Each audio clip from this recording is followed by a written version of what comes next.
you're shooting your load All right, before we are time. live now, everybody. And we're What's going on? live Oh my god! Oh my god! for That's right, everybody. Afro-Sephardic Muslims, communists. Yeah, Transgender. I am everything that scares a Tejano. Transgender. No, that would be cool. We were transgender. They wouldn't dock us. That's right. They wouldn't go That's right. after us. I heard the other day somebody was saying that since I left TRS and Beyond the Wall, that I had basically become like a proggy and like a progressive anti-racist, Yeah, pro-tranny, communist, whatever. Like I found So out you about it the became other day. white. You became white you're finally. Yeah, you're a white that's vegan right. now. Congrats. I'm a white Thank vegan. That's you. right. You're officially white now. Yeah. What? I just want to confirm no, but everything. Everything is true. Everything yeah, is true. That's right. everything is true. Exactly. Yeah. Well, if only they knew. But We are as we were anti-racist saying, black Jews, everybody. That's our thing. That's what we do here. we're racist black Jews. This is No, true. anti-racist. We're Oh, not for that. anti-racist. My bad. My bad. I Yeah. don't know what the Well, flavor of the week is. anti-racist is. Oh well, wait, no, hold on. Like I was gonna say something that goes on against the anti-racist creed. Is like anti-racist is just racism against white people. That is true. That is true. Venezuelan and Nicaraguan invasion confirmed. Yeah. I'm racist towards everybody. Towards everybody. Just Okay, okay. I'm like a classic South Park episode. You know what I'm saying? Yeah. Nobody gets a pass. Nicaraguan Everyone's Cartman getting made fun was of. skinny. That's Yeah, just I'm the how we're doing. Nicaraguan Court. Screw you guys. I'm going home. No, I'm at my office right now and I'm listening. I was excited when I heard that you guys were going to do a show together, so I'll be jumping off. But I did want to make the point before I go, since we were talking about it off air, was that I haven't seen Kraut's second or third episode. We did do an episode responding to his first. And then I did see that there was another guy, I forget his channel name, but he did do a video essay about why Latin America is poor and about Venezuela. He did another episode specifically about Venezuela, which he brought up good points. And a good lie always has good amounts of truth in it. So I want to just let the audience know that. He did bring up good points. And just a quick tangent, I think to put a bookmark in this point, we should at some point go through Malditos Libertadores by... I think his name is Agustin Zamora. I forget his first name, but he's a Nicaraguan like Sandinista or ex-Sandinista. He was like the ambassador of Spain from Nicaragua. He's like a professor in Spain now. He's an intellectual, but he wrote a book called Malditos Libertadores, which talks about like this aversion to industrialism or industrialization that Hispanic countries have suffered from, and he connects it to the liberators actually. He doesn't connect it to the Spanish Empire period. He connects it to our supposed liberators. But anyways, I wanted to make the point that what I saw in this video essay from the guy that I can't remember, and what I'm assuming that Kraut does the same mistake, and this is a mistake that most uneducated people about this period of history do, is that they only show you a Polaroid picture of what the very early stages of the conquest were like, which is like what Columbus did in Hispaniola, for example. And then they entirely skip over the Spanish Golden Age, right? They don't talk nothing about the Baroque period. They just show you conquistadors mean, enslaved my Indians, and then freedom came, liberalism came. So they don't talk anything about basically like the empire day to day, what it was like. They don't talk anything about Charles V. They don't talk about Philip II. I mean, Noel, I have to say, to be fair, like if you study academically, like English written and even a lot of Spanish written content on like, the Spanish Empire, there's very few content that focuses actually on day-to-day shit in like a normal on life the that you'd 300 expect in the period, Spanish right? Empire. Exactly. It's very rare. They only give you a glimpse of the first 12 years of the initial conquest, and then all of a sudden it's 1820 and Napoleon came on the scene.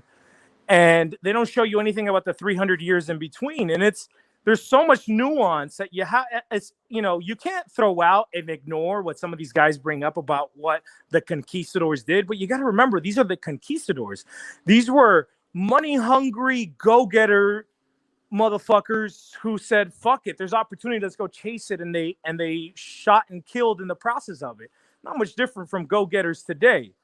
But that wasn't the entire Spanish Empire. The other component of the Spanish Empire was the missionaries, right? Was these priests, these, Ivy League equivalent educated men who came out here, who took these certain religious vows and came out here and sacrificed their entire life, many times coming into conflict with this initial kind of conquistador grouping. And that's a much more dynamic and interesting tell of history that, and frankly, people that would go out of their we're all denied. People that would go out of their way just to learn indigenous languages just so they could evangelize them and try Precisely. to integrate them into the overall empire metaphysically. I actually This is have just something that people do not want to talk about, generally Yes. speaking. I actually have a fun fact that it's gonna. I don't know if it's gonna blow your minds because you're probably gonna expect it, but it's pretty funny.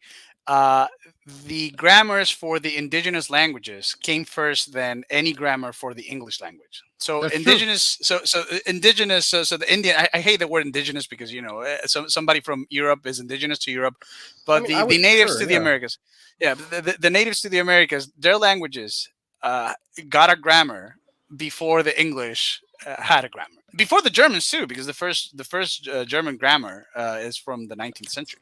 Tercio, can you explain this to somebody like what you mean exactly, just for anyone in the audience that might be confused about like what you mean by that? By the Like grammar? Yes. Right. So you know how we have dictionaries now, and we have, let's say, canons on how to properly write or speak the language, right? And they're not laws, right? Like you can there's no language police. Nobody's gonna come, when you write when you say a word wrongly. Nobody's gonna come here. But the formalization of the language, right? Because languages actually, until kind of sort of recently, especially European languages, were not formalized. There was no formal way of like, this is the canonical way to write this language, or this, a compilation of the words of the language. It was all, again, very informal, very, very day-to-day usage, that kind of stuff. And so a lot of Europeans could just barely write their name as well. I mean, you got to just remember this. It was colloquial, like even Spanish, right, is a colloquial version of Latin, and so are all the Romance languages. So I understand what you're saying. Yeah. So basically, it's when a grammar happens when you take the time to basically formalize the usage of the language and come up with not come up, but basically discover or observe the rules of the language, which in itself then becomes a rule. Becomes the rule of itself because it's the formal one. You create dictionaries, you create compendiums. Well, I'm repeating myself. Compendiums of words, compendiums of phrases. You come up with the correct way, with the expected rules. The structure rules, by which the language exists. By which you can form certain sentences and you can create new words and that kind of stuff. And that's very important because it gives you it allows you to use the language more effectively in the high spheres of power. Let's put it like this. There's no immediate effect, in the colloquial sense, right? Like I said, there's no grammar police that's coming and beating poor peasants over the head, telling them that they're speaking wrong. But it allows you to basically be able to use the language, formalize it, and use the language to create the rules, to communicate, to standardize the way that text, that you can read text, so that it's not, you don't get a text that you don't understand. But so it formalizes it. It helps all these stuff, and it's also documentation, right? Like it documents the language, whereas before grammars were created, there was no documentation of the language. A language could arise and die, and you wouldn't know how it was like.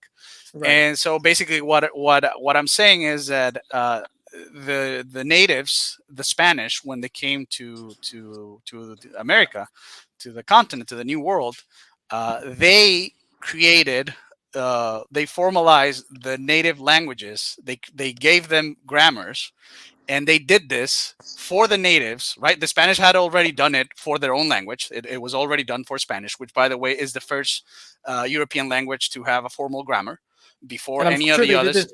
I'm sure they did this with the non-Spanish languages in Spain as well. I mean, I That's right. wouldn't be shocked if that were the That's right. case. That's right. That's What right. about Latin? I don't think Latin was formalized or had a grammar, or maybe if it did, it was in the church. Yeah. But I'm not sure. I'm not 100% sure about that. But let's say post Latin, right? Let's say the first, modern European language or more contemporary European language, before after Rome, Spanish is the first one that gets its grammar. And a little bit later, or quite a little, the little is not so little. A while later, the French, and then much later, like people like the Germans. Like the Germans didn't even get their own grammar until the 19th century. Yeah, basically, until your language has a grammar, there's no standard language. Like basically, your language is going to be relative to the town, village, hill, valley, river, ocean, coast that you're from, and there's really not going to be a standard tongue.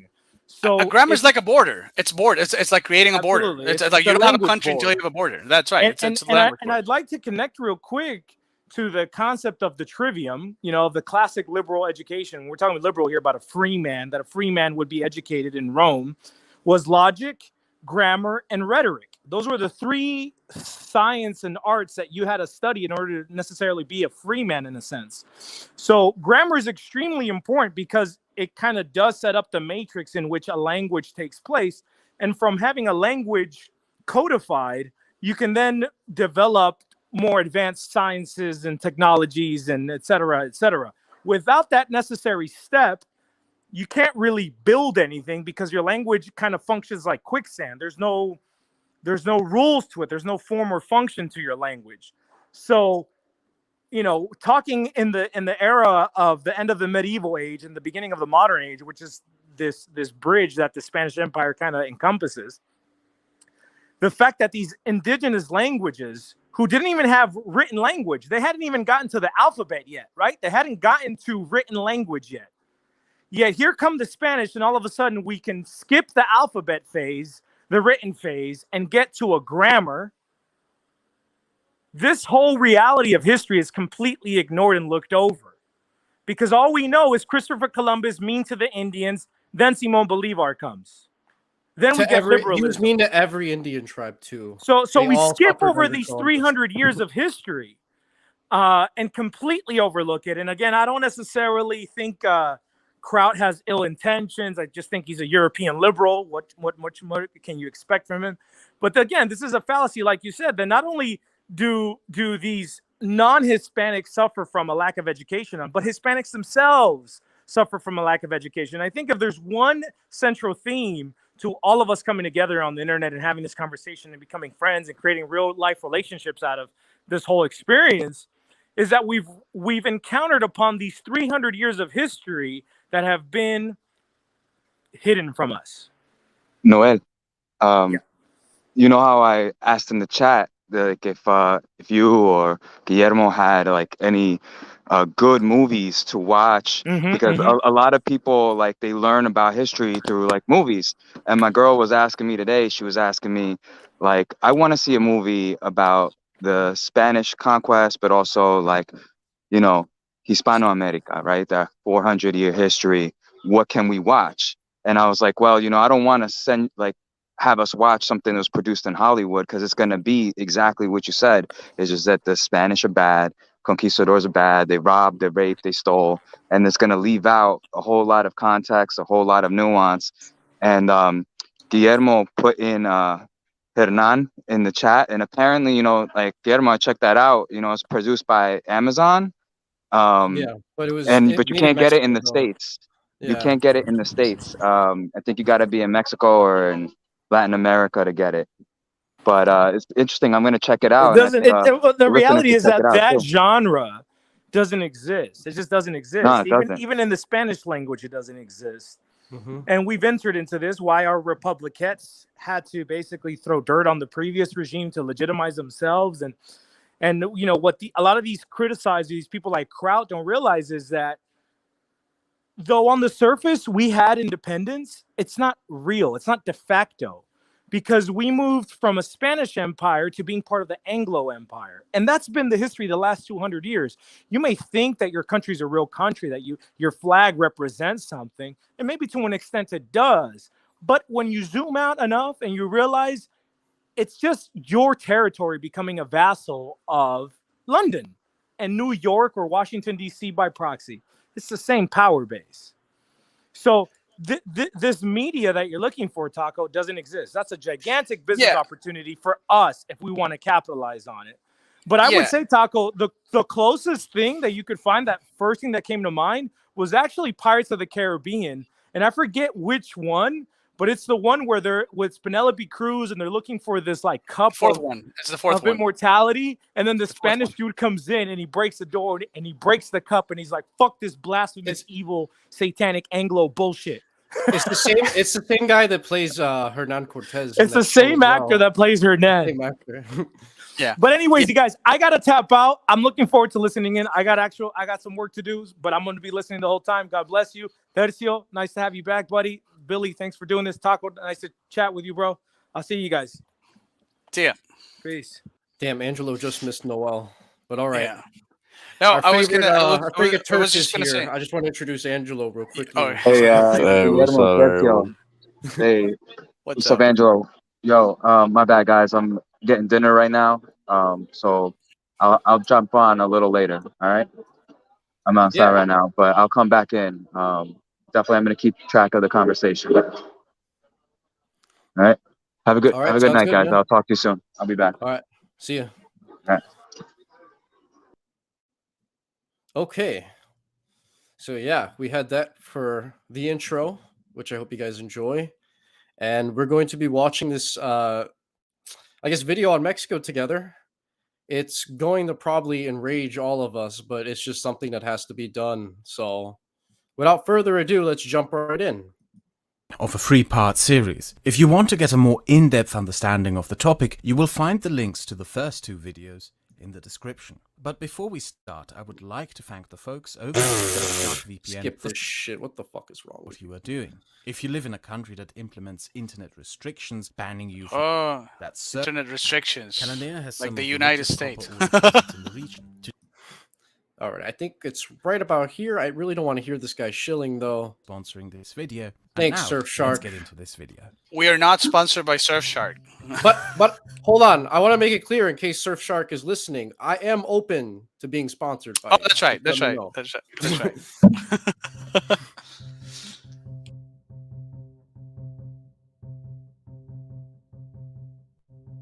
In the city of Nogales, Sonora, you will find that the largest employers are American companies, and you will find those in the Maquiladora Manufacturing Industry Park. Within its premises, there are US companies that produce anything from musical instruments to hospital clothing to suitcases to sunglasses to garage doors. This practice of American business moving into Mexico to acquire its cheap labor started over 100 years ago, and Nogales, neighboring county of Cananea, is one of the first places where that began. Cananea has some of the richest copper ore deposits in the region. Today, these mines are owned by the state-owned mining corporation Grupo Mexico and by the richest man in Mexico, and formerly richest man in the world, the billionaire Carlos Slim. However, that is not how mining started here.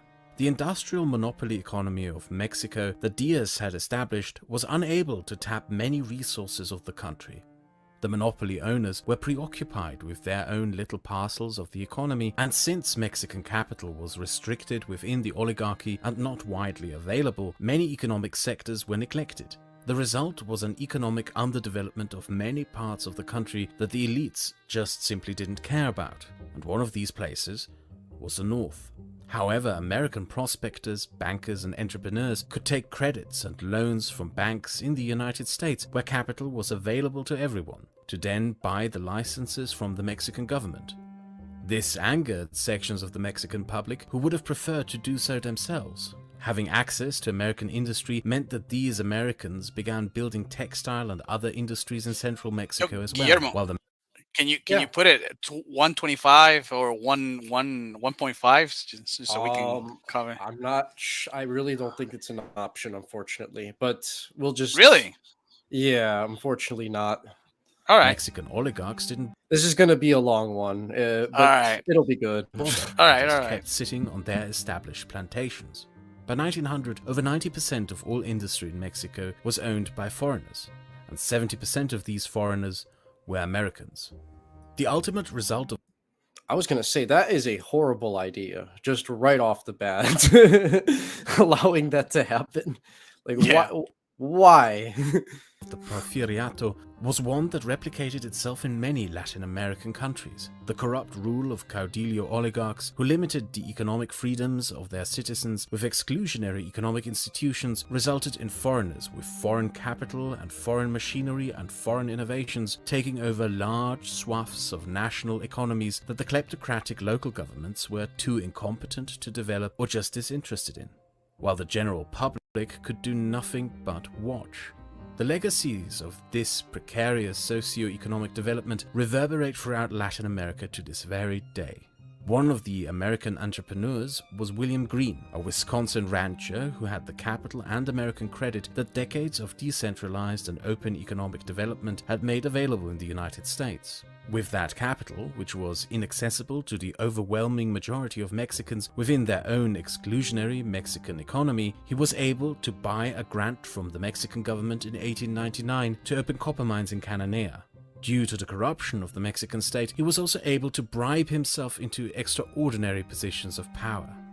Green, throughout his career, had spent a substantial time doing business in the American frontier, even murdering a man in Tombstone, Arizona. He wasn't the type of person who liked government oversight and was therefore able, within the isolated and often lawless lands of northern Mexico, to build almost his own little fiefdom Billy, around. what time period is this? Like 1900s? Yeah, I believe so. Okay, all right. The My town of bad, my Cananea, bad. just like the patrons. However, the resentment amongst the local Latino population that he hired started to spread when he imported American miners who earned 5 pesos a day for the same work that earned the Mexican worker only 2 pesos a day. Meanwhile, in central Mexico, a crisis in the textile industry caused a third of its workers to lose their jobs. This resulted in strikes and a consequent brutal crackdown by the Mexican military, which gained increasing popularity for the opposition politician Francisco Madero. In panic, Diaz suspended the already fraudulent elections and had Madero exiled to the United States. This became the starting shot of the Mexican Revolution of 1910 and the consequent Civil War. So I'm not entirely familiar on Mexican Revolution lore. It is an insanely complex topic. I'm going to definitely need to rely on Tercio and Noel's esoteric knowledge here. Tercio, are you here? No, I don't think he is. We'll continue. The Mexican Revolution is unique. It is an extremely complex and a very convoluted story of betrayals and political maneuvering. But it has always had a special place in the hearts and minds of many historians, but also especially in the hearts and minds of revolutionaries. The reason for this is that revolutions are often romanticized as uprisings of the impoverished and poor, but that is largely a romantic myth. In reality, the vast majority of revolutions were led by educated middle and upper class peoples. Often revolutions happen to preserve the status quo and not to abolish it. But not so here. The Mexican Revolution is an exception to what is largely a romantic myth. The Mexican Revolution of 1910 genuinely was a spontaneous uprising of the disenfranchised and impoverished masses against those who had exploited them. It was also the first revolution of the 20th century, followed by the Chinese Revolution and the Russian Revolution. Within it, you will find the themes of all revolutions of the 20th century: rebellion against oppressive government, against economic exploitation, and against foreign influence and invaders, and the struggle for social reform and justice. I mean, yeah, it really depended on the region, but like this was a specific time period where people were feeling very much the full effects of capitalism in places like England, for example, places like France more so as well.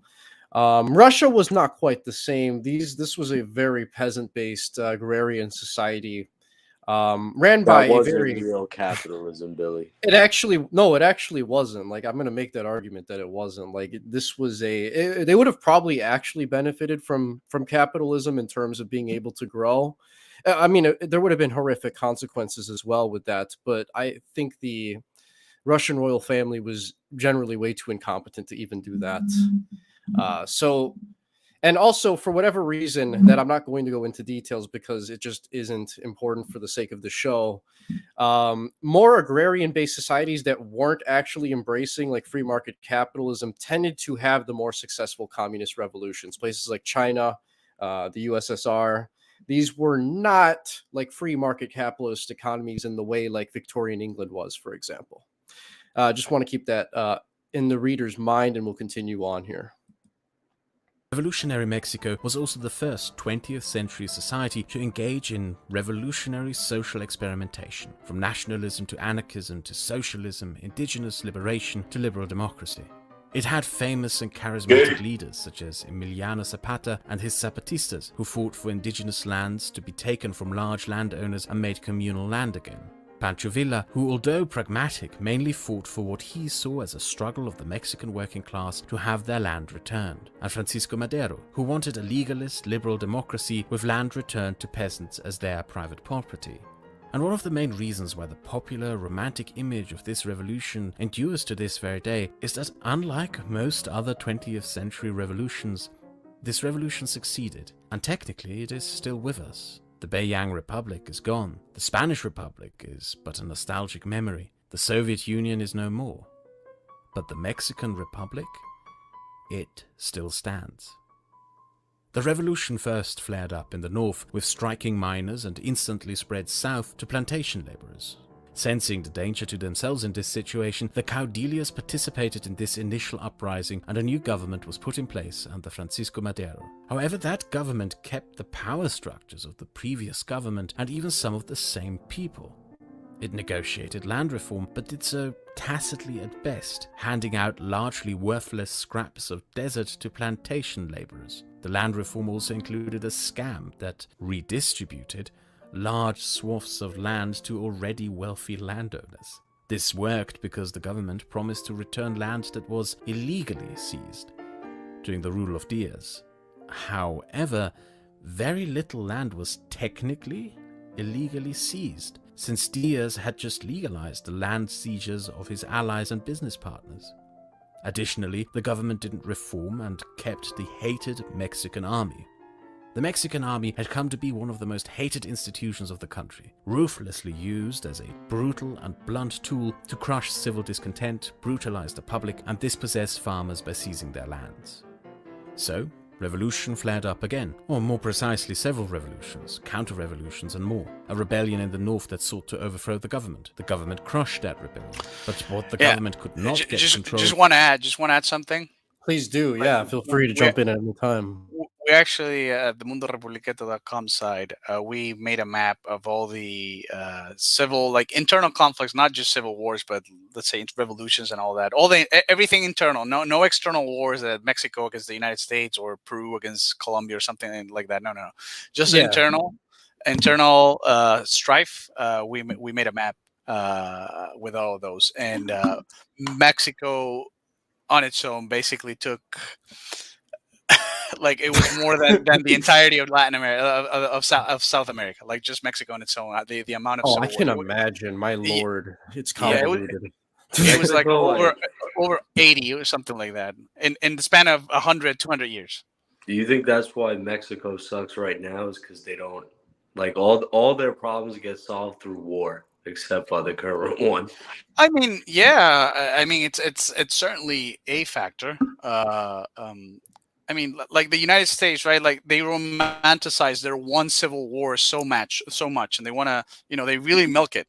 And down here we have like 80 civil wars, and people expect, like people wonder why there's instability, why we're not as developed, quote unquote. You just got to look at the history of what happened. Yeah, Hispanics are their own worst enemy, generally speaking, and there's going to be much more country conflicts than actual wars among Latin American nations in general. That's really the heart of most of the problems here. We're not like the Balkans where we just fight each other 24/7. We fight ourselves, which is arguably worse. But let's continue. Over with the Zapatistas and the anarchists. There's a good reason for this: the issue of land. Land reform was, and to an extent still is, one of the most important and divisive political issues in Mexico and large parts of Latin America. In the United States, land had often been handed out for free to settlers over the centuries, and property ownership became common and widespread. In Mexico, land had been owned by a transplant Spanish aristocracy, a social structure reinforced by post-colonial oligarchs and then by the Porfiriato. Millions of acres of farmland were in the hands of an extremely small minority, while millions of small peasants lived in poverty without property. The resolution of this inequality would be the main economic and political challenge Mexico faced throughout the 20th century and to a degree still today. The Zapatistas offered a solution to the disenfranchised peasantry. I want to just interject with something really quickly. And Noel pointed it out, but I was thinking it as well. This land was free because it was just stolen by, from the Indians. You don't have to put a value judgment on whether this was right or wrong. It's the past. It happened. They lost in North America. It is what it is. But like, notice how this is not like something that is emphasized by this Germanic Protestant background, guy that's giving you the narrative here. Yeah, I'm pretty sure this is going to go away, in which he's going to highlight as many cherry-picked, I guess, like atrocities in Hispanic America or Hispano America, and then he's going to just very quickly overlook anything that was brutal and just completely, I guess, barbaric. So is he going through like the early 1900s of Mexico? Is this like the video? Or is he basically, doing yeah, he's doing one of those. So to where kind are of we like right now? The explain. 20s? Around there, yeah, but it's gonna get very, very complex, and we're I already just seeing want to that see to what he start says out. about kayaks. Communal land ownership in collective farms. Farmland had been owned communally by Native American communities before the Porfiriato, and the Zapatistas demanded a return to that system. And that was a very attractive proposition to the largely mestizo and horribly So Nick Garris asks, Indians like Hindustanis? No, Indians like me. That's what we're talking about here, just so everybody understands. Dude, it's so disenfranchised and pedantic. exploited. It's like Indians from Indians from Mexico, not from India. These are actually Pashtun Mexicans. Yeah, this was fascists, late aunts, distant family that managed to get to Mexico. That's what we're talking about here for everybody listening. Mexican peasantry, who joined the Zapatistas en masse. While the government was able to crush initial counter-revolutionary uprisings by army officers and members of the old elite, it was unable to find and implement any meaningful solutions for the issues that had caused the revolution in the first place. It had negotiated an alliance with the socialists and the anarchists, but those started to openly mock the weak government and its ineffectiveness. The Zapatistas started forming their communal farms, rebelled, and seized control of the country's sugar plantations, and the richest. So we have another comment. Also, Native Americans, Indios had no concept of America.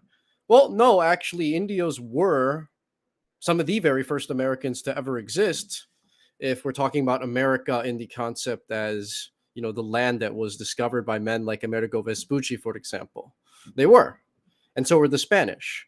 And something that they don't tell you, for example, like if you watch like Western movies or Lewis and Clark sort of stuff, is for starters, they didn't need really Pocahontas to, I guess, have all this mapped out. The Spanish mapped this out with their Indian allies like 200 years prior to these English descended people even finding any of this stuff. And to the extent in the West in which these sort of English descended people would have seen Indians, it would have been a situation where a lot of these Indians, the vast majority, especially like in the Southwest, would have already been living a non-nomadic lifestyle, settled. They would have already been speaking their own language and Spanish as a way to speak with other people amongst the Spanish Empire. And that was generally how things went. These weren't people that, like in these Western movies, they always kind of have this narrative that like Indians are just meeting these white people for the first time. And it's like, no, these people were very familiar with Spaniards for hundreds and hundreds for well over, I think, 100 years, maybe even 200, depending on the specific concept. So let's continue. State. Morelos. And the socialists went on strikes in cities while the government increasingly started falling apart. Madero was an idealist, a man with good intentions. He wanted to establish American democracy in Mexico. He dreamt of a Mexico that would become a free republic with the same standard of living and socio-political structure and constitutional liberties as the United States. Gay. But ideals alone cannot build a functioning state or reform a society. His idealism blinded him and his government to the fundamental flaws and realities of the Mexican state they had inherited. The United States was a country of small property owners, government accountability, separation of powers, and an independent judiciary. Liberalism. It was also, I want to just They had also make liberalism. this clear. I want to make this clear. This was also a country where it was normal to invite an entire family to like a lynch mob. Just want to make that clear. But he's not going to point that out. And just think about that next time you see an Anglo-American whine about Aztecs and their human sacrifices. The Aztecs, at the very least, were, I mean, it was what it was. They were embracing the fact that it was capital punishment. You guys want to pretend that like Anglo-descended people did not have their own barbaric versions of capital punishment as well, that the rest of the world often looked at in horror. Everything about the nature of power in Anglo empires is informal.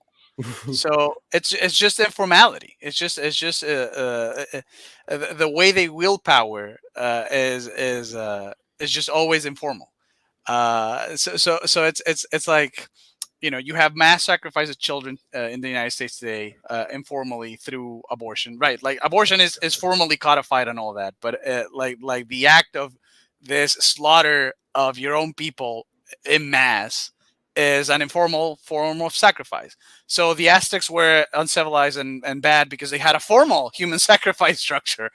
It's it's the same with things like lobbying, right? Like it's like, oh, lobbying is not corruption because it's just, you know, the thing that we do to, you know, grease the wheels of government and all that. But everywhere else, in every other political institute, like political nation, I don't know, like in every other nation, the act of lobbying, it's corruption itself, and we punish it. And but again, Yeah.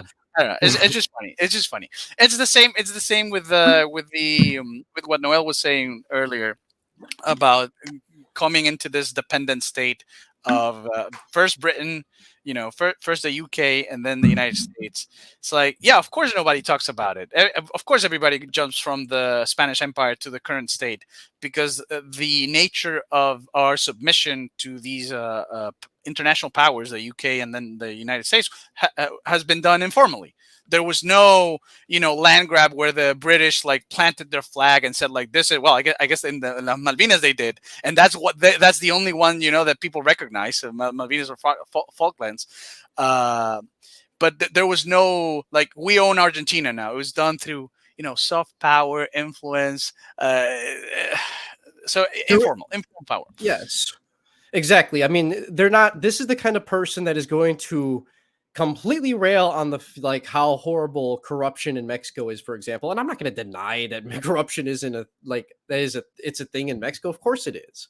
But my point is though, and you sort of touched on this, Tercio, is the fact that like when, for example, if you look at an American presidential election, you know, you need billions of dollars from corporations, from major international banks like Goldman Sachs, from every single sort of, I guess, billionaire on the planet in order to even have a chance of winning the election. Both candidates get billions and billions of dollars of donations. But this is, you know, when these Anglo-Americans create these maps, like on Wikipedia, that had like the Freedom Index, they're going to put America as a great democracy where there's no corruption and everything's great. And then they're going to cherry pick a country like Nicaragua because, oh, they have Ortega in power and they don't have free and fair elections. It's just like, it's very dishonest. It's very easy to pick apart. And I prefer formalized corruption over informalized corruption if I have to pick one. Of course. Especially when, like, if you go to Latin America, like, corruption is accessible to the average person. And what I mean by that specifically is, like, if you get pulled over by the cops, You can pay him some money and you will be left alone. You can't do that in the United States. Like, that is only like rich people shit. If you get pulled over, he's going to fucking get what he wants out of you, whether you like it or not. And there's not going to be any way you can fucking bribe him. So I just want to make that very clear. It's just, but see, most people don't really understand the way the world works and how this sort of thing operates. And when they see all of this propaganda about freedom, liberty, all of these buzzwords, they don't actually analyze how America really operates on a day-to-day basis. But let's continue here. With freely available capital. None of these institutions existed in Mexico. Building an American-style republic on the disheveled monstrosity that was the Porfiriato was simply an impossibility. What Madero didn't realize was that the entire socio-economic order of the Porfiriato was doomed to failure and the root cause of the revolution itself. It would have to go for any change to even be possible. Throughout the revolution, American industrialists had fled Mexico. And when Madero started negotiating with socialist workers in the cities, the US ambassador conspired with a nephew of Diaz to organize a coup that ended with the assassination of Madero and the end of the first revolutionary government. The new counter-revolutionary regime, led by Victoriano Huerta, immediately marched south to try and crush the Zapatistas, and failed miserably. The counter-revolutionary regime got bogged down in an unwinnable guerrilla war in the rugged mountains and jungles of the south. The army engaged in a vicious scorched earth campaign, burning towns and villages and conducting mass executions and massacres. On its way south, it also massacred the liberal government of Cuernavaca. The result of this indiscriminate brutality, in particular since it was often directed against civilians and people who were not even Zapatistas, was that thousands went to join the Zapatistas. And while failing in the south, in the north, the nail in the coffin of the Huerta regime came to rise. A loose set of rebels, revolutionaries, anarchists, socialists, smugglers, cowboys, deserted soldiers, lumberjacks, small farmers and many more, stretching from Sonora to Chihuahua to Coahuila, united and led by the famous Pancho Villa. Within a year, they seized control of the Northwest, managed to build a functioning war economy, redistributed land, and even established a central bank to finance their reforms. And even though the United States supported the regime, the army of Pancho Villa just bought modern American military equipment, not from the American government, but from American companies, Remington, Colt, and DuPont, in El Paso and Austin. They even bought fuel from Texas oil barons with little to no resistance. The army of Pancho Villa, known as the División del Norte, ended up being better equipped than the government and the most effective fighting force of the revolution. It became especially known for its cavalry, cowboys on horseback, packed with bandoliers and modern Mauser rifles, who quickly and efficiently caused havoc among enemy forces. In 1914, that army marched south and took Zacatecas. With that, Pancho Villa controlled much of the north, with the exception of the northeast, which was controlled by different rebels under Governor Carranza and General Obregón, who had been loyal to Madero and therefore rebelled against Huerta as constitutionalists. The Huerta regime was now boxed in between Pancho Villa, Carranza, and the Zapatistas. But this is where someone else moved into the picture. The army of Pancho Villa had committed several atrocious war crimes, such as mass executions of surrendered soldiers, and in the far north it started to increasingly lose control along the border. Banditry started to increase, but not significantly enough to actually harm the United States. But as an excuse, it was enough for them. Under the pretense of intervening against banditry, the American army started to intervene in 1914. The actual intention was to guide the revolution into a government in their favor and to secure the Mexican assets of American industrialists. The Americans landed in Veracruz. So just so everybody who's watching the video understands, the U.S. president that's being featured in the video, that's Woodrow Wilson. This is actually an interesting thing about Woodrow Wilson is I would actually argue, based on my knowledge of U.S. and world history, particularly, that Woodrow Wilson was one of the major and most influential proponents of the idea of like an ethno-nation state, if that makes sense to you guys. Prior to, I guess, this time period in which he ruled, which was World War I, people didn't really view nations in the way we think of, like, sort of like ethno states, for example.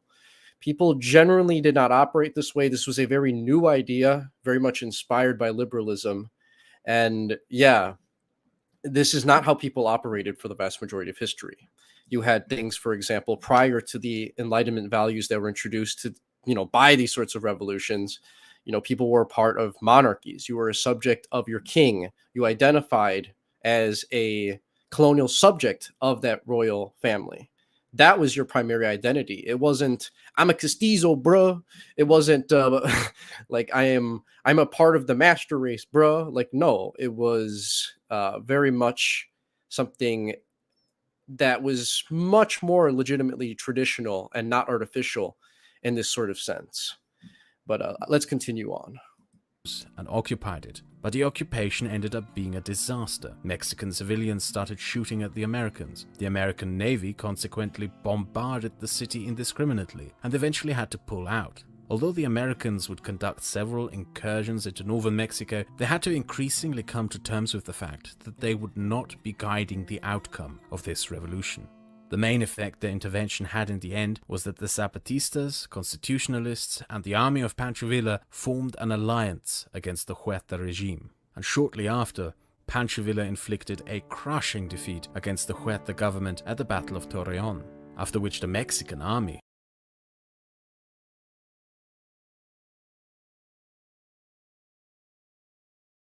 So I have a comment here. It says Wilson helped the KKK return, essentially. And for those of you who don't understand, Woodrow Wilson was actually he was the president at the time who, I guess, he had a huge screening of the internationally known movie known as Birth of a Nation, which is a film in color, or not in color. It's in black and white. It's one of the most iconic black and white films to exist on the planet. And in a lot of ways, it is like very much like Southern propaganda. It romanticizes the Klan, who were at this time essentially guerrilla rebels fighting against the Northern Reconstruction projects, and you can see a lot of that. And I want to also, I was just about to bridge this into this with Jeffrey's comment here, just so everybody understands, and we'll get into this when they start talking about the Cristeros a little bit, that when there was this conflict between these radical, I guess, socialists in Mexico specifically that wanted to outlaw Catholicism in Mexico and essentially make atheism the state religion, the Ku Klux Klan actually went out of their way to support uh, these people. Yes, that you heard that right. The Ku Klux Klan actually provided arms and money for people that were trying to make atheism the state religion of Mexico. These are the sorts of values that can be found all throughout Protestant culture. So when these people try to tell you that Protestantism is Christianity, I say that's bullshit. That's like calling Mormonism Christianity. It's not. If you're not Catholic or Orthodox, you're not. I don't genuinely view you as a Christian. No offense to anyone that is Protestant. It's just how it is. Dude, can you hear me? Yeah, I hear you just fine. Yeah. Like the Netherlands and the UK were instrumental in halting the evangelization and conversion of Japan. Like they were instrumental in Japan. It wasn't like they had another plan, like, oh, we're just gonna stop them from being Catholics, but we are gonna Christianize. We, the British and the Dutch, are gonna Christianize Japan. Like, no, like they just stopped the missionaries. They basically played the Japanese government against the missionaries, and they did nothing. And so that is your Protestant Christianity. And also, I want to just make this clear. Like, Tercio is actually a former Protestant. Like, he actually understands this sort of thing much better than most people would. I grew up Catholic entirely my entire life, but yeah, I'm sure you've been exposed to a lot of very interesting forms of thought as a result of growing up the way you did, because it just has to, the religion that you're raised in is going to impact you to a very large degree. Anything else any of you two want to add before we continue on? No, that's it. Just a reminder that that Protestants were instrumental in the stop, stopping Catholicism from spreading in places like Japan. Oh, I got an idea. Tercio, I'd love to hear your prediction on this. Do you think he's actually going to mention that this happened, what we just talked about regarding the Ku Klux Klan funding these people? Or do you think No, he's going to just conveniently leave it out and just not talk about no, he's not going to. it? Or I don't maybe think he he will, will. or maybe he will because it's the it's the KKK, so it's like a big fuck you to the racists that he hates so much. So maybe he will. Also, I get the feeling he's probably not pro-communist as well for his own liberal reasons. So maybe Right, he will. Maybe he right, will. right, But right. he's not anti-communist out of a good place in his heart for Hispanic Americans. I'll just say that right now. Yeah, It's yeah, for entirely different reasons. All yeah. right, let's continue on, everybody. An institution that was feared and hated by the Mexican people basically fell apart. Huerta resigned and fled to the United States, where he was imprisoned and probably murdered. And this started a rush on the capital. And Obregón was the first to arrive. The constitutionalists promised concessions to factory workers and the freedom for all workers to organize in labor unions, while Pancho Villa and Zapata launched an appeal to the rural peasants. At this point in the revolution, with all counter-revolutionary forces defeated or in shambles, the conflict that arose was between left-wing forces, the constitutionalist labor movement of the progressive socialist General Obregón, and the I want to say something generally speaking here as well to add to the overall history of, I guess, socialist revolutions in general, but, to this specifically. I want to make it clear whether you like communism or whether you don't. I advise you not to be emotional about these sorts of things. And I advise you to really internalize the fact that communism was a reaction to free market capitalism in a lot of legitimate ways.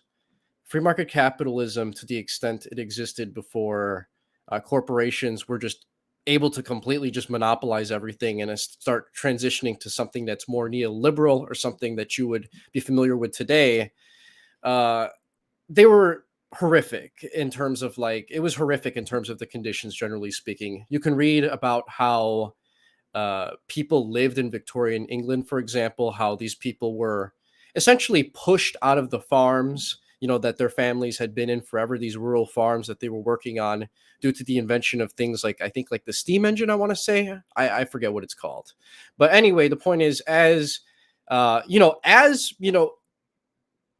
economy became more efficient through, capitalism actually inspiring people in Britain to become more efficient, which is, to create machines that are going to require less workers, which isn't not an inherently bad thing. I'm not going to be a Luddite. I think that's a really weird LARP, and I'm not going to be a part of that. But as a result, see, the British government, they didn't try to really have a compassionate way to deal with the fact that all of these peasants, for example, in England, had this problem in which they were kind of, needed to be mobilized to places like London so they could work. So what they ended up doing was they made it to where you basically had to move to these places. And if you didn't, you were probably going to either starve, you were going to live in absurdly horrible living standards. And if you weren't able to find anywhere to live, you had what were called poor houses. Now, poor houses, I could do an entire fucking 4 video series on this, but they were, I mean, for example, a lot of you maybe in your head have this idea of maybe an Oliver Twist movie you've seen, some sort of adaptation of it. There's a million of them. I, Oliver Twist, the fictional boy, he grew up in a poorhouse. That is what they were portraying there. And they were horrific. They gave you barely enough to eat. Disgusting sludge, generally speaking. You were expected to work probably 11 to 15 hours a day on average. And the only day you had off was on Sunday. And you had to go to their little Protestant mass, I believe, as well, that they had for you as well. Anything you want to add, Tercio? I'm sorry. yeah, I wanted to say that I have this little theory that Charles Dickens is the De las Casas of Britain, of the United Kingdom.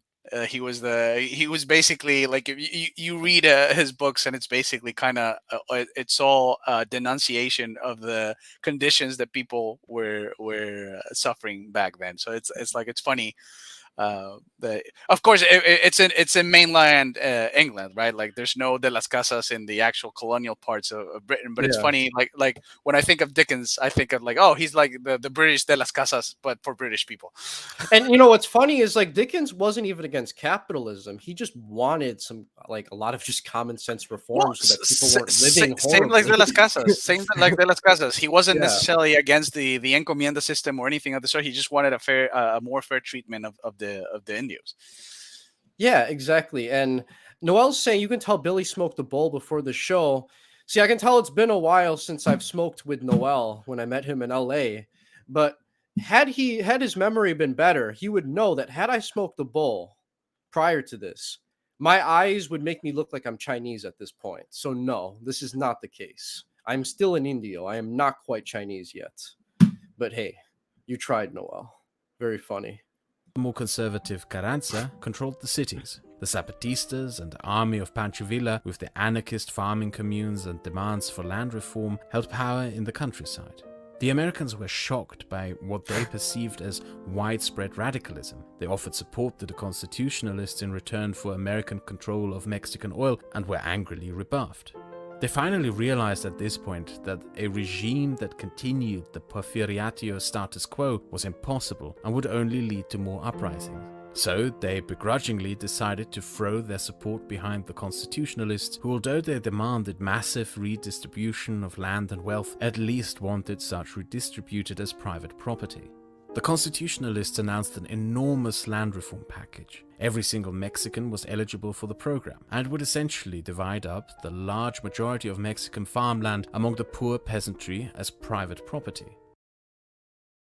We have a comment that says Kraut is a sexual pervert and was caught bragging about spending family money on nipple clamps. I don't actually know what those are, but Well, I just want to say he's German. Like, I just want to it's say I cultural. don't even want to go into personal attacks with Yeah, this yeah. guy. There's no It's point. not There's no point. important. I don't It care about doesn't this guy's matter. sexuality. It I care doesn't more matter. about the content of what's Leave going this on here. leave this proud German man alone.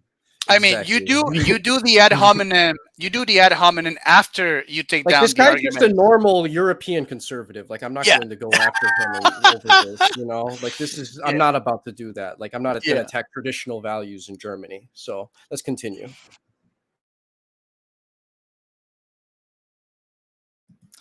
Pancho Alright. Villa and Zapata, who had advocated for collectivized communal farms, were outraged and called on their supporters to revolt. But they gravely underestimated their opponents. Within weeks, the Constitutionalists recruited amongst the workers of the cities what became known as the Red Battalions. Soldiers sworn to establish a socialist workers' republic, ready and eager to face the Zapatistas in battle. The First World War had drawn in the help of German military advisors for the Constitutionalists, who as a result employed the tactics of barbed wire funneling enemies into machine gun nests, tactics that were at the same time being used across the ocean in the fields of Flanders. Pancho Villa's famous cavalry was torn up by machine guns and barbed wire, just as the English cavalry had been torn up in Belgium. The Constitutionalist army took the north, but the revolution, which had by this point turned into a civil war, grinded out into a brutal guerrilla war. However, the Constitutional Army was by no means a united force. It was a large coalition of socialist workers, middle-class citizens, and the upper classes, who had begrudgingly thrown their weight in with the Constitutionalists out of pragmatism. They disagreed on what the economy and society of the new Mexico should be. Many among the upper classes also demanded a limitation on democracy. Many of the workers had aspirations of ending the industrial economic order and returning to a pre-industrial but socialist artisan economy. Wait, I'm so confused by like how that would even work. A pre-industrialist socialist economy. I only say this because like Karl Marx made it very clear, if you actually read his works, that Marx believed that capitalism was the most, I guess, efficient economic system to ever exist, and that it was a necessary evil that had to occur in order to create the infrastructure and material conditions that were needed to have a communist revolution.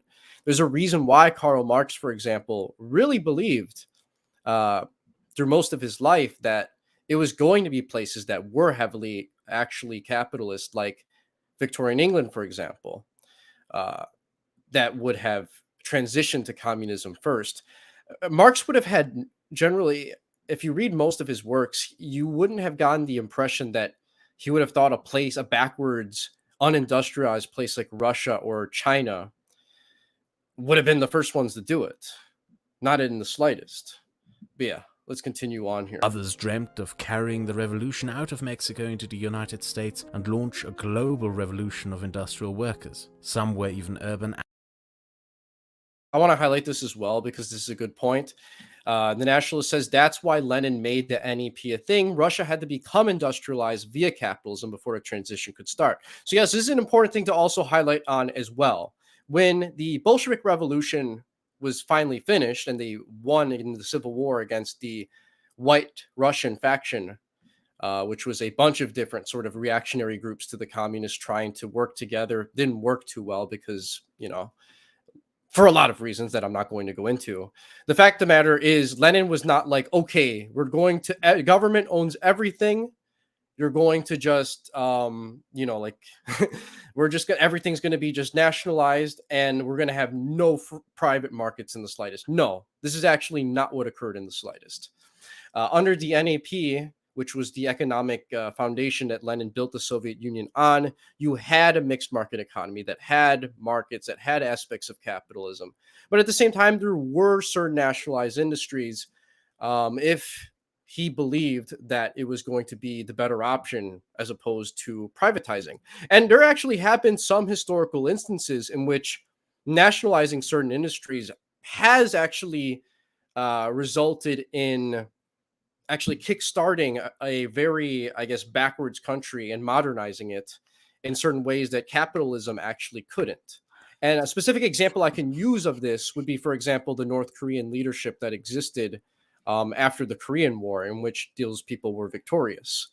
For a long time, North Korea was actually doing quite well for itself under a centrally planned economy, and South Korea was struggling heavily to be able to compete with the North until they had a leader that essentially put in a lot of market reforms that was able to outmaneuver. And of course, this is with the help, I believe, of the US, if I'm not mistaken.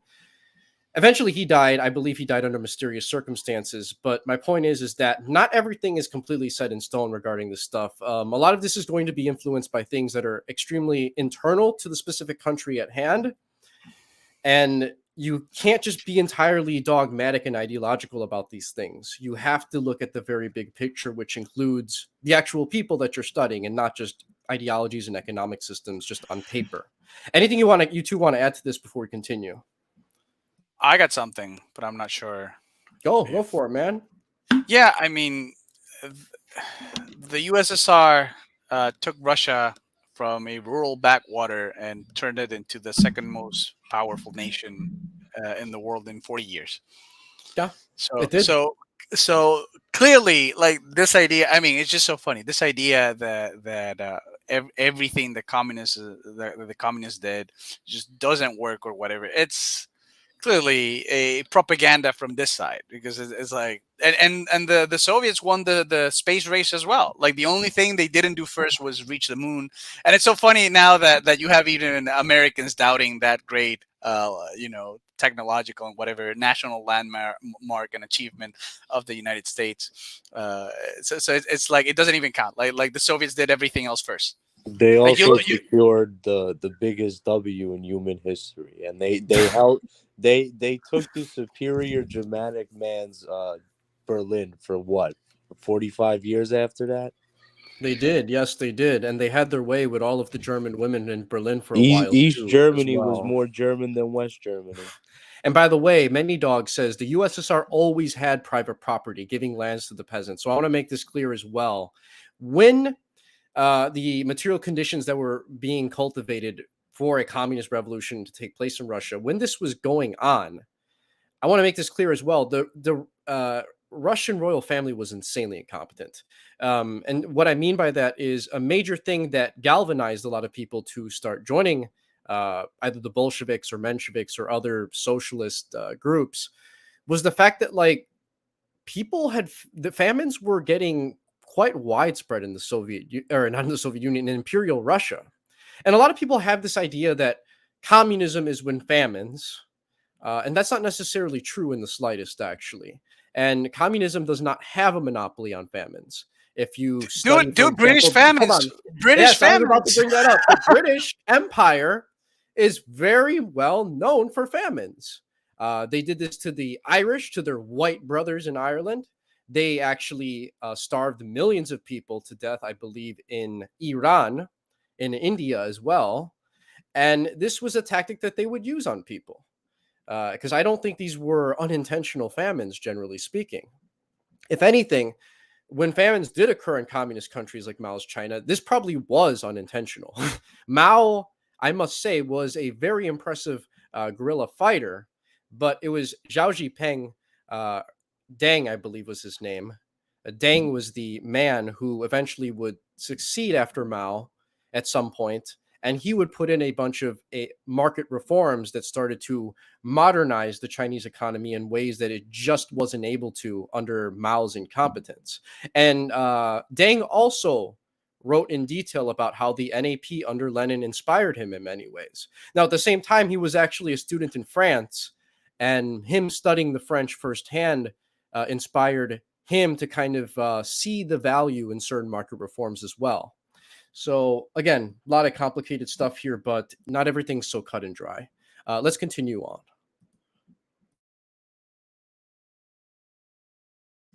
Continuing here. Anarchist syndicalists demanding the organization of cities into worker syndicates. Many came together in the Casa movement, a labor union movement that was set on a course of confrontation with the other elements of the constitutionalist movement. By 1916, that confrontation came with nationwide strikes. The government reacted by implementing martial law and disbanding the Red Battalions. The constitutionalist movement was again weakened, while in the south, Zapata declared the abolition of private property to rally more peasants to the anarchist cause, and in the north, Pancho Villa rebuilt his strength for a final showdown with the constitutionalists in Sonora. The Americans wanted Villa to lose, so they moved artillery into Sonora, which helped the constitutionalists win. Pancho Villa consequently decided to invade the United States, the first and so far last invasion of America since the War of 1812. He raided and briefly occupied parts of New Mexico and then retreated back across the border. And this is where the Americans made a big mistake. They invaded northern Mexico in pursuit of Pancho Villa, and that, together with Villa's previous daring raid across the border, elevated Pancho Villa to a status. I want to also point something out as well. A lot of people have this idea, especially when they romanticize the American past, that America used to be this non-interventionist country that just minded their own business and just wanted to give honest, hardworking men the ability to, I guess, prosper economically, when this was not the case at all. America, from the very beginning, in terms of the United States as we know it today, the foundation, founding it as an actual country, breaking off from England, it was constantly expanding its borders. It was constantly warring with the French and the Spanish. For example, taking Spain from Florida, taking much of what belonged to the French from France. And basically, this is a lie. This doesn't exist. This has always been the way that they've operated. In fact, not only that, but a lot of Indians that were loyal to the British Crown and fought bravely for it during the American Revolutionary War, they were treated horrifically by these new people that were now running the U.S. These people like Jacksonians, for example. Jackson is a very interesting man, and I admire him in a lot of ways, because I don't think you can admire people in the past, look at his life in a way that is how do I put it, that's objective, and come to the conclusion that this was not an impressive person, who obviously went from like nothing, rags to riches, out of his own merits. He absolutely was. Andrew Jackson was the kind of person that would essentially, he would raid an entire Indian village, do a massacre of most of the people there, and he would adopt like one of the Indian babies as his son. This was a thing that he did before, in which he raised one of the Indians in a village that he raided as his own child. The child actually would die at age 19, and there's not much information about him, but that's the kind of person that he was. And I'm not going to hate on that type of individual. I mean, I do see a lot of Caesar-like qualities in that kind of person. And I think under a better, I guess, imperial system, he could have done a lot of good, maybe in a way we think of like with Hernan Cortez, for example. But I don't like to just blindly hate on people because, oh, I hate every Anglo to ever exist. Anglos are like genetically cursed. Like, I don't have this viewpoint. I don't view people like that. And I think it's dumb to view people like that. If that makes sense for everybody. Let's continue on. And yeah, Tercio will probably return in a few minutes here.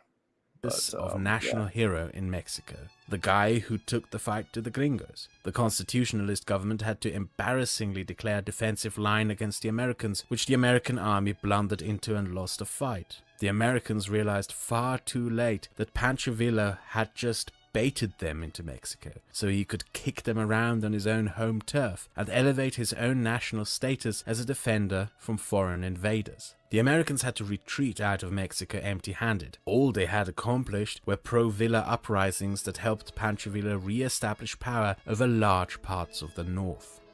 In this situation, the constitutional president Carranza gave in to the demands by the progressive General Obregón to write a new Mexican constitution. It enshrined the shorelines, frontiers, and natural resources of Mexico as non-violatable property of the people as a community personified through the state, enshrining thereby into...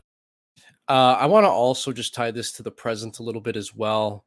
If we're talking about the concept of like nationalizing certain industries and making it, I guess, for the people, I believe AMLO of Mexico was the man that nationalized Mexico's oil industry as of late. And I mean, generally speaking, from what I've heard, it's not a thing that most people really, in terms of like the average day Mexican, really dislikes. In fact, Americans are often pretty upset at the fact that like American like thinkers, people that are in charge, American elites, they're often upset at the fact that like, oh, well, these American companies can't just come in and run everything oil wise. Now, at the same time, though, you have to have somewhat competent leadership. If you're going to be like Venezuela, where a bus driver runs the country and you nationalize oil, no shit. Of course, things are going to go to shit very bad. My point is like this idea of making an industry publicly owned, and China has a publicly owned steel industry to this day as well. It's not like China is this free market paradise. It's not. It is a mixed market, but they highly regulate it. They've euthanized billionaires. I don't know any other country that does that. Anyone here can correct me if I'm wrong, but I don't know anyone else that does that. And it just shows that like there is different ways of ruling. That's just okay, we're doing communism and now everyone's starving because, communism is when bus driver runs this country, No, Maduro's an idiot, but I don't really think it's anything specifically pertaining to, I guess, communism in general. There's people who who claim that they're communist in their head and say that they are, especially like in the Chinese Communist Party, that actually are economically literate and understand what industries are better for the entire country to just make it private, but, obviously regulate the people in charge and to just make everything owned by the government. This is actually a problem that a lot of people criticize Vladimir Putin for, and for good reason, actually, is the fact that Putin in Russia, in modern Russia today, a lot of people still have very much a romanticization of the Soviet Union, and for good reason. This is when these people were the most relevant in world history. So obviously, but at the same time, the Soviet Union did also fail because they weren't able to really, I guess, move on, if that makes sense. They weren't able to modernize in the way China was, and eventually they did a controlled collapse and essentially did a regime change.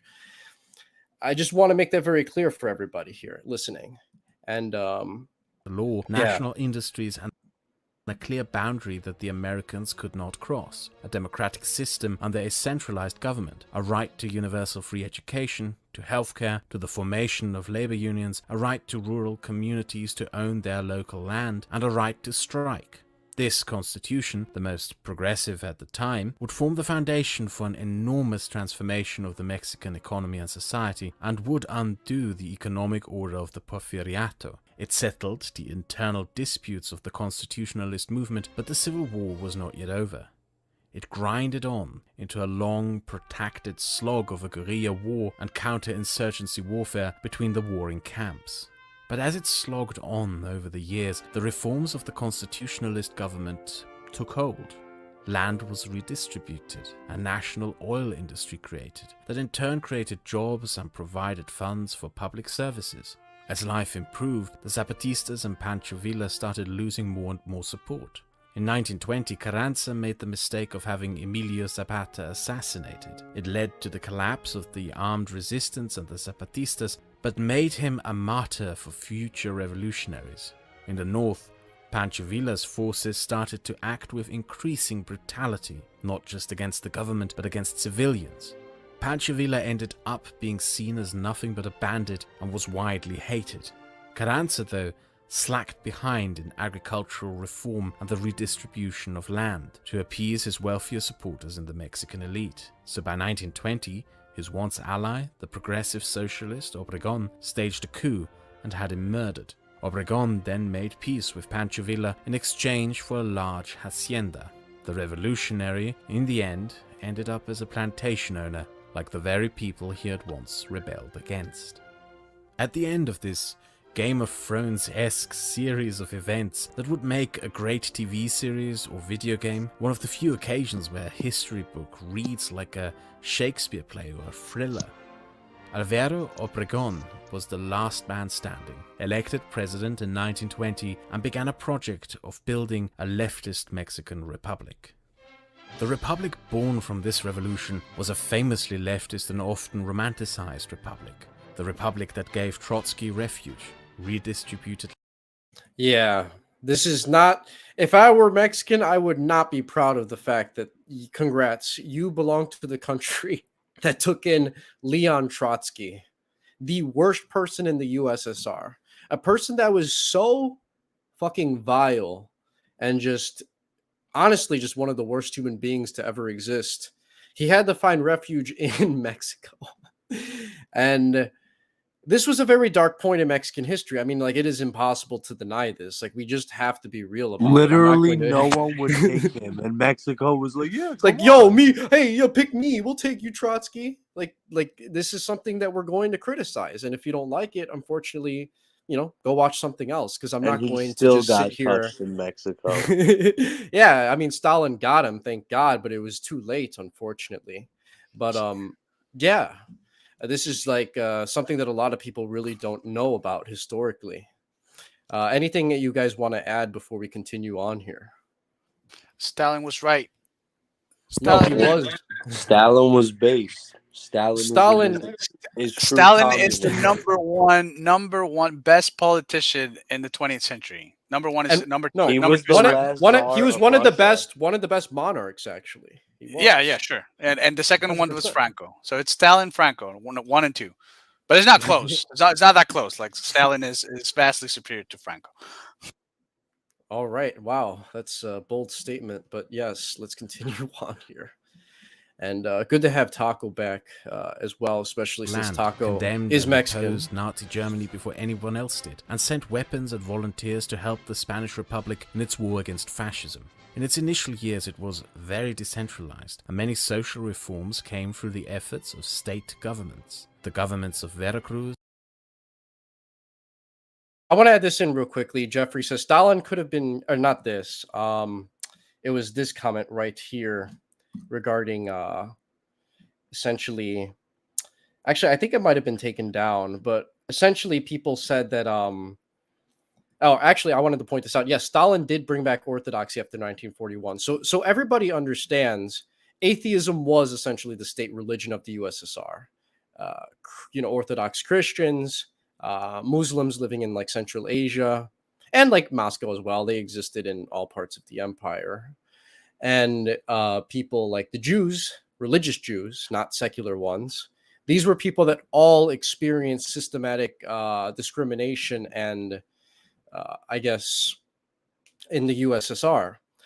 And, what's very interesting is when Adolf Hitler decided to invade the USSR and morale was very low, one of the conclusions that Stalin came to was if he was going to galvanize the Soviet peoples against the Nazi invasion, and annihilation of their own people, that essentially he had to bring religion back. He had to bring back Orthodoxy, Islam, Judaism as religious practices. Now, I want to make this very clear as well, these were highly regulated by his own little cult of personality that he had going on.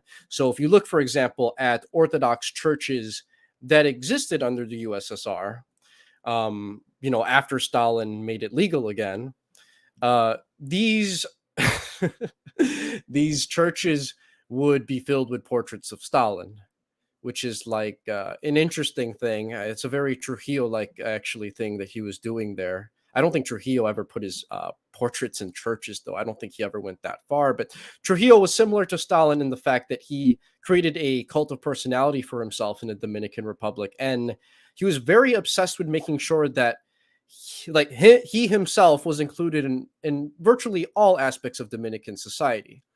Authoritarian rulers are not always like this. For example, if you look at Francisco Franco, he was not like this at all in the slightest.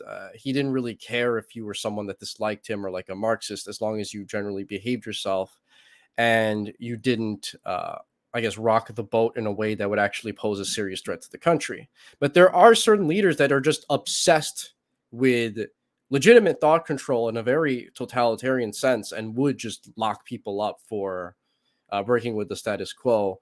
And we have to be real, like Stalin was one of these people. Like, you didn't mess with Stalin. You didn't, everybody knew Stalin's the king and you don't talk shit about the king or you're going to a work camp. It's just the way it operated. But yeah, I'm going to continue unless anyone else has anything to say here. Michoacán, Yucatan, Chiapas, and other states encouraged the creation of agrarian leagues and farmer labor unions, which came together as the National Peasant League. The government of Yucatan also was the first to introduce women's suffrage, legalize divorce, and encourage the election of women into office, resulting in the founding of the National Feminist League. And the government of Tabasco implemented radical cultural reforms to cut down on the power of the Catholic Church over society and economy, separating church and state for the first time. In 1924, Obregón could not run for president again, and Plutarco Calles became president. 5 years later, founding the Partido Revolucionario Institucional, or Party of the Institutionalized Revolution. That's right, everybody. I'm not political, so I don't really have a strong opinion on this because why would I? But yes, indigenous feminism was a thing that Mexico proudly did and led the world in many ways. So thanks. Everybody give Mexico a hand for being so progressive. This is wonderful. I'm feeling very nationalistic and wish I could be Mexican right now. I'm just seething at just the fact that I am of Colombian ancestry. Let's continue for everybody here. Is it true that Stalin did want to join German in World War II? No, but he did actually want to honor the pact that they made, which was like, let's not fight each other when there is a when there are capitalist, very like capitalist powers like England and France, trying to, and the US trying to spread anything that was anti-socialist throughout the world. And of course, Adolf Hitler being the man that he did, while he's fighting a war with England, one of the most powerful empires in the world, he decides to invade Russia at the same time because why not? So let's continue on here. Just so everybody understands. Would have an enormous impact on Mexico and resulted in Mexico going a decidedly separate path from other Latin American states. Remember how the Mexican army had fallen apart after its defeat to Pancho Villa? The Mexican army would be rebuilt after the revolution, but under the PRI government became a different institution. It was stripped of any political powers or influence and placed in its entirety under civilian control. This may be normal where you live, but it is very special in a Latin American context. In no other Latin American country did that process take place until very recently. Armies remained political institutions of power from Chile to Argentina to Venezuela to Colombia to Guatemala. And in these countries, their armies would abuse that political power to severely traumatize and harm their societies. And Mexico avoided these traumas of military dictatorship. Civilian control over the army is probably the biggest and most important accomplishment of the. So I want to make something else very clear as well. And this is, again, this is a lie by omission, which is one of the sneakiest sort of lies, because he's telling you truths that go with this that's going to manipulate your perception of reality. And what I mean specifically by that is like when he's talking about the abuses that he's not going really into detail, but I'm sure they existed. Like I'm sure atrocities happened in this time period across Latin America. I'll give him that. But it's like, for example, if you purchased the book called It Didn't Happen Here, which is written by an American socialist, I believe the author is a woman, and she goes into detail on why American socialist movements failed, generally speaking. And one thing that like they won't tell you, for example, is like if you look at like West Virginia as like an isolated instance, you think of the Pinkertons. Well, you had, for example, this group of people that the Pinkertons would have entire like they would have people essentially living They were as PMCs. imagine if like Jeff Bezos opened a town called Amazon Town where you just kind of live there and they pay you in Amazon bucks instead of like real money. These were the Pinkertons. And when people would try to in West Virginia to organize and to break the control of this corporate monopoly on their entire town, the Pinkertons would do things like send people to just go into like someone's home, like rape an entire family, kill a bunch of people. They did anything and everything, acts that people want to highlight. For example, regarding the conquest of Mexico, you'll hear people talk about like rape atrocities, like nonstop. But then if we actually look at America, like in much more recent times, you had these sorts of things going on all the time. Labor movement people were killed, they were abused, they were blackmailed, they were like the thing is that, again, and this leads to an earlier point that we made in this video, he makes this sort of argument, or he implies heavily that America has this wonderful system, human rights are respected completely, people are not oppressed by the government in ways in which the Constitution says you can't be oppressed. And it's a complete lie. He's omitting all of this from you, and you have to ask yourself, why is he lying about this? And I just want to, Taco wants to interject here with a point. Taco, you have no obligation to message me in the private chat and say you have a point. Just talk whenever you want, man, and we'll let you on and say your point at any time, man. All right, no problem, bro. I just didn't want to interrupt you. You were having some salient thank things to say. So yeah, I just wanted to give you that courtesy. So the PRI, wasn't that started by Cardenas? And what did Cardenas do? Right? He basically instituted the Los Leyes de Cárdenas, right, which was the laws that repressed the Catholic Church. And because of him, there was the Cristiada, or the Cristero War, where a lot of people from the Bajío in Michoacán, Jalisco, Guanajuato were severely repressed. There were brutal killings. The PRI did this, right? This was the very inception of the PRI, was based on a brutal repression of the Mexican Catholic people. And, the people from my area, specifically in Michoacán, Jalisco, and I think with Klaus, we were on a show at one point talking about the Cristero War, and how one of my relatives was, distant relative, not direct, but still in the same family line from the same place we're from, was the last Cristero general. And even after, right, because he was charged after the main general died, he was charged with basically disbanding the Cristero army after being most and everything during the war. He was in charge of disbanding it. And what happened was that his wife was arrested. There were political reprisals to him, but to other Cristeros.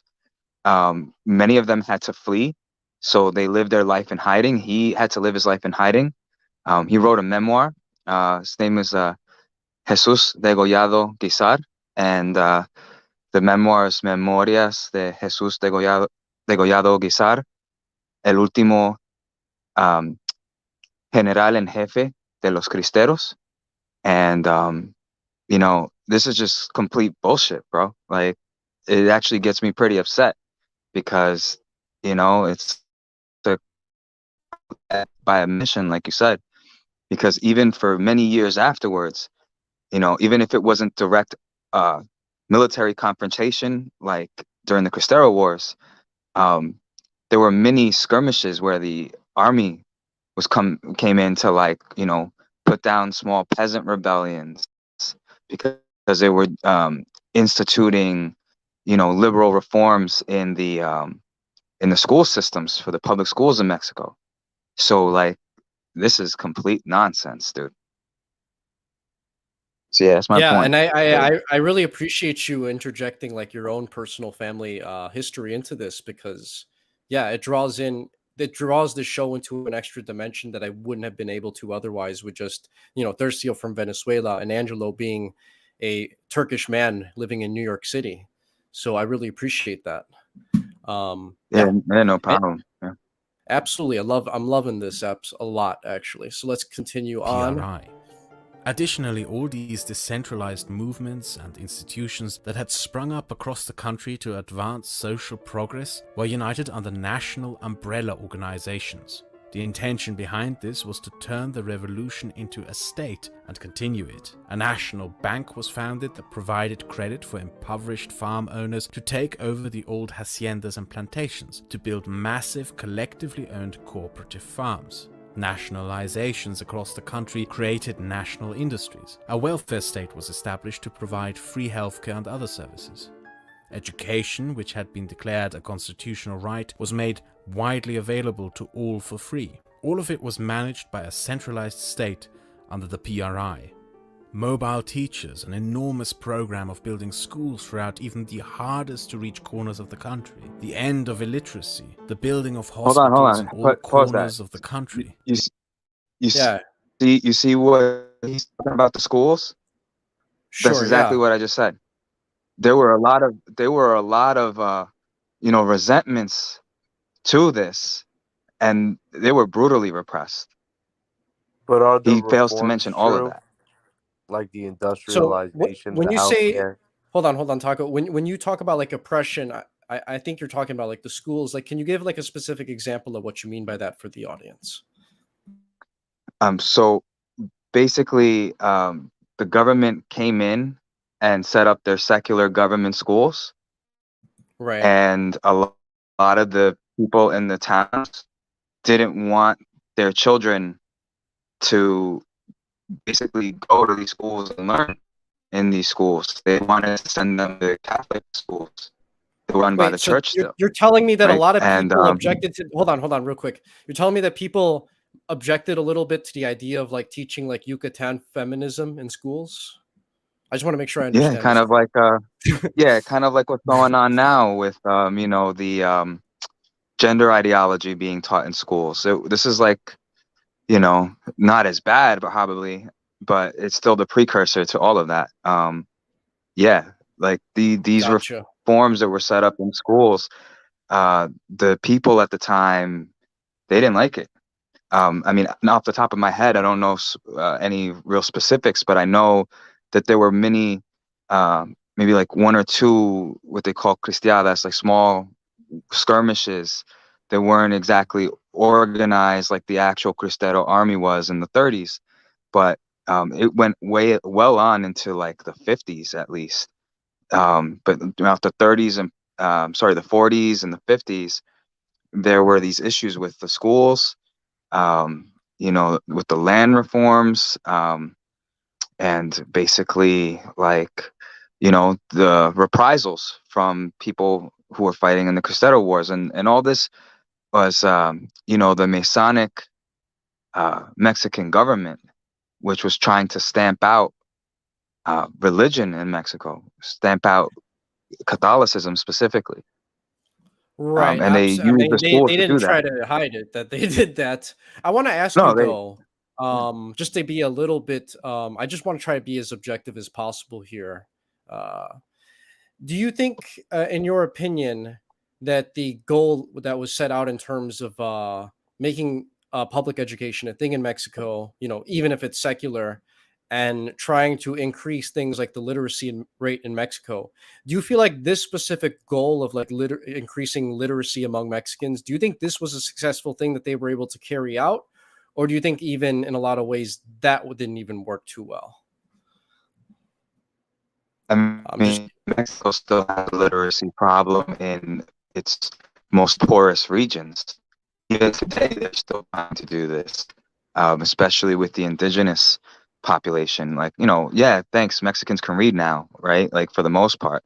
I'm sure most of Mexico's literate. I don't know the exact percentage, but okay. I'm pretty sure most of it is. But in the poorest of poorest regions, they're still having issues with literacy, especially in the indigenous um, populations, because of the difference. They still speak the dialects, the indigenous dialects. Yeah, So, but gotcha. really, their goal with instituting this was to take charge of the education um, from the church, who was in charge of that, and put it under Masonic control. Basically, I had the notes. If I can dig them up, they might still be somewhere, But and I don't want to hold us up on this, but yeah, that's basically what happened. So, Gotcha, gotcha. Just oh, wanted to put it yeah. all into like sort Pre of perspective Pre a never little did bit. nothing wrong, right? Well, I Yeah, mean, Pre didn't do nothing. If Pre did do things that were, I guess, good for Mexicans, I would like to highlight that too. Like, I'm not here to just hate on Pre, even though I'm not a huge fan personally of them. It's just I want to just inform the listener as much as possible of, I guess, things that may have been good, things that may have been bad, that sort of thing. And I'm sure there were some things that Pre wasn't able to fuck up on, as I bad mean, as they sound, which Yeah, they like what sound pretty about the bad. land reforms and the welfare and so the But I mean, land monetization? these are reforms. people that embrace Trotsky, so like I want to believe that like this is like probably very fucked up at the same time, though. So the land reforms, they were giving it to the agrarios, right? And basically, those were people. They basically said, if you fight for us, we will give you this land. But the land, had owners before, like, and not necessarily like, big time capitalists or like haciendas, but like even private, like small people with just like some land, and these lands were confiscated. So I mean, there were problems with that. The reforms were basically they were giving it to these people who were going to do the dirty work for them. So it really wasn't like it was just rewards, kickbacks. It wasn't, out of the benefit or the goodness of the benevolence of their heart. Like, there was a a strategy here with the land reforms. Because look at, Mexico, the land and ownership of the land and the working of the land is still in the same situation. And even worse because now you have transnational corporations in there buying up like the water and everything. And like, yeah, sure, the pre had good things, right? Because not everything can be bad, right? It's not black and white. And like they were in power for almost 100 years. So like obviously they're gonna modernize Mexico, but it's this guy's whitewashing it basically. You know, Yeah, I'm not really sure where honestly, ideologically, Kraut probably is not a huge fan of Pre, if I had to guess, or of communists in general. But I want to make something kind of clear as well on the topic of like land reform. Land reform, in a lot of ways, historically, especially if we're talking about like this general time period, and maybe like in the last 100 years prior to that, that we're talking 1800s and 1900s, they often took on their own unique forms depending on the country who was ruling it. So I'll give an example. Like I believe when prior to World War I, when Germany was reunited or was united formally as one German country.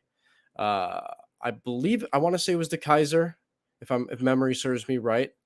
I could be wrong though of the official title. The point is, the big man with gun, the guy who was ruling Germany as the strong man at the time, he did actually implement a very successful land reform program that really helped out Germans and really helped kickstart them to become one of the most powerful economies on the planet and one of the most powerful militaries on the planet. People need to understand that people often think of World War II as the height of like Germany's power economically and how they flexed on the rest of the world. I would actually argue quite the opposite. I think World War One was a more impressive display of domination of the Germans over their neighbors who they fought with. It's just most people don't really focus on World War One. They're obsessed over World War Two for many reasons for a plethora of reasons that we really don't need to go into, and it's not the point for time and place since we're talking about Mexico. I, So yeah, yeah, I sorry, actually what were we want to saying? make a correction.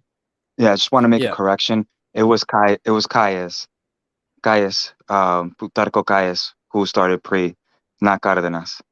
Emancipation. So it was okay, Caius good, who did good. the Caius laws, and I just want to correct that for the audience because I said Cárdenas at first, but no, it was Caius. Awesome. Yeah, these corrections are good because I know people are going to autistically try and fact check this show as usual. So yeah, great. Of women, jobs, housing, and so much more. The economic structures of the Porfiriato were completely dismantled. Post-revolutionary Mexico was one of the most advanced societies of its time. In many of its social reforms and programs, it was even decades ahead of other countries. This, however, inevitably leads to one question. What went wrong? The Americans did not undermine this new state, even though they may have initially wanted to. During the First World War, a request by Germany to Mexico to join the war against America and annex its former territory further fueled American distrust of Mexico, even though Mexico declined the German proposal and was, well, in no position to even fight any war against America. Because, it was kind of fighting itself already. Fear-mongering politicians in Washington rambled about Soviet Mexico, and when Mexico nationalized its oil industry, even demanded military intervention to overturn the republic. Now, I want to just make something clear as well that I don't believe he's going to really add to this.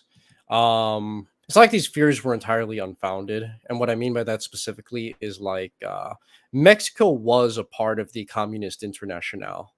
Uh, like this was a thing. Like this was like we're not just making this up. Like these are people. Obviously, these are more communists that are more sympathetic to like Leon Trotsky and his way of thinking than like Joseph Stalin.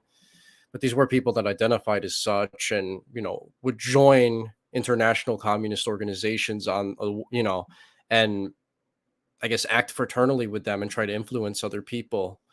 So I just want to make that clear because I don't know, this During guy the omits a lot. revolution, relations between the two had severely deteriorated. A once unguarded border was now tightly guarded and patrolled.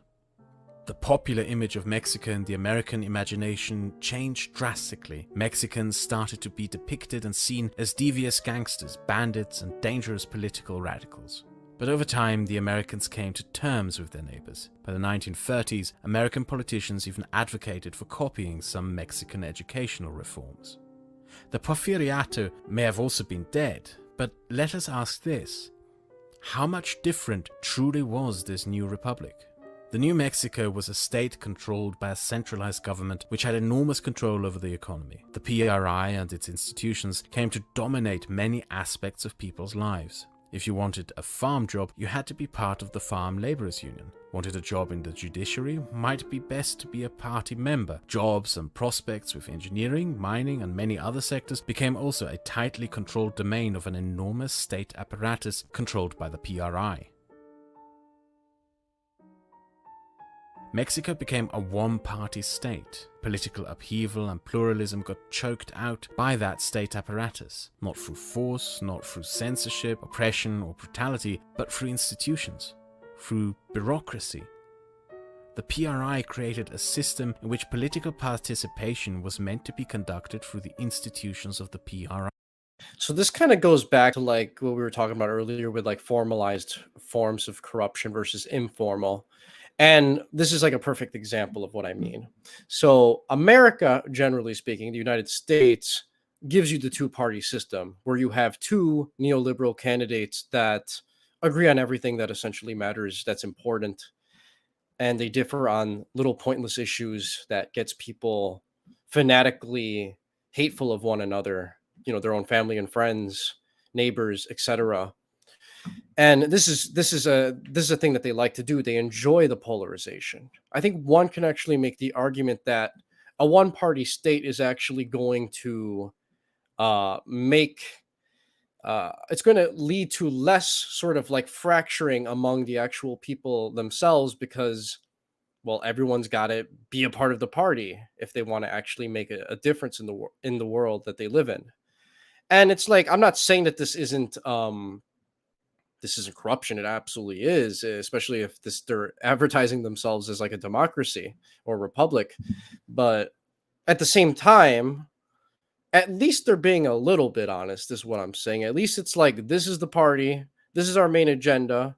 You got to join, and you can influence it and try to reform it if you believe there's needs to be reforms. But they didn't play this game of like, let's make another opposition party where they agree on almost everything, but we're going to pretend like we're complete polar opposites. I just wanted to add that in because I don't know, people don't think about that. Party-controlled institutions that became the state. But rather than forming political discourse, a process vital for the advancement of reform, change in power, and the resolution of political conflict and disagreement, it merely created a process of scheming for positions of power within a single party system. Many political movements emerged to oppose the PRI, but neither had access to these large institutions, and therefore all of them failed or became subsumed by the PRI. Much of the legal framework of pre-revolutionary Mexico had simply been adopted by the PRI and continued, and in many ways the political structures were very similar.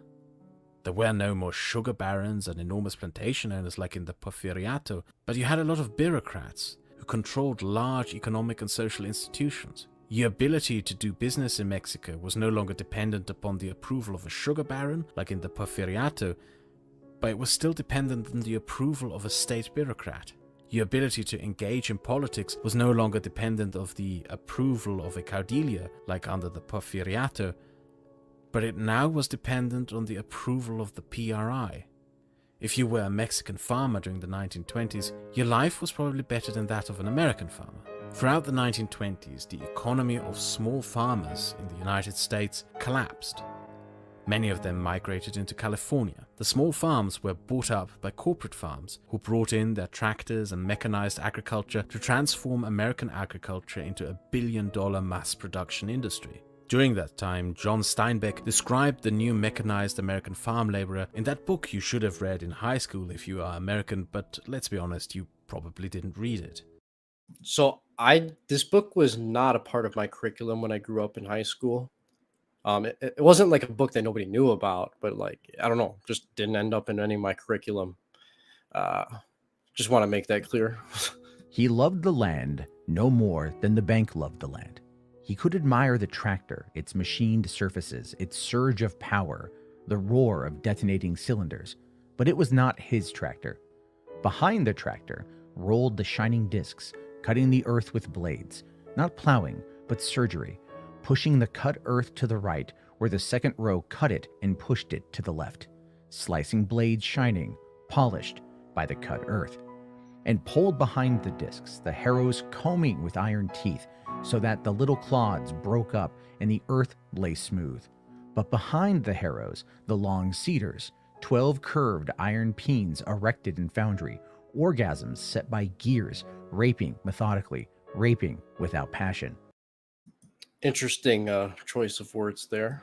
Okay. The driver sat in his iron seat, and he was proud of the straight lines he did not will, proud of the tractor he did not own or love, proud of the power he could not control. And when that crop grew and was harvested, no man had crumbled a hot clod in his fingers and let the earth sift past his fingertips. No man had touched the seed or lusted for the growth. Men ate what they had not raised. had no connection with the bread. The land bore under iron, and under iron gradually died, for it was not loved or hated. It had no prayers or curses. In contrast, the Mexican farmer received land or became part of a cooperative farm. He joined a farmers' union that guaranteed his wages. He received access to healthcare and education. He learned to read and write. He received a roof over his head. He no longer had to worry over how to provide for his family. In fact, he could rest assured that his children may be the first in his family to go to college. The economic reforms combined with social reforms made the lives of average Mexicans a lot easier, comfortable, and prosperous. But as clear-cut as these contrasts may be, Mexico actually took an enormous step backward.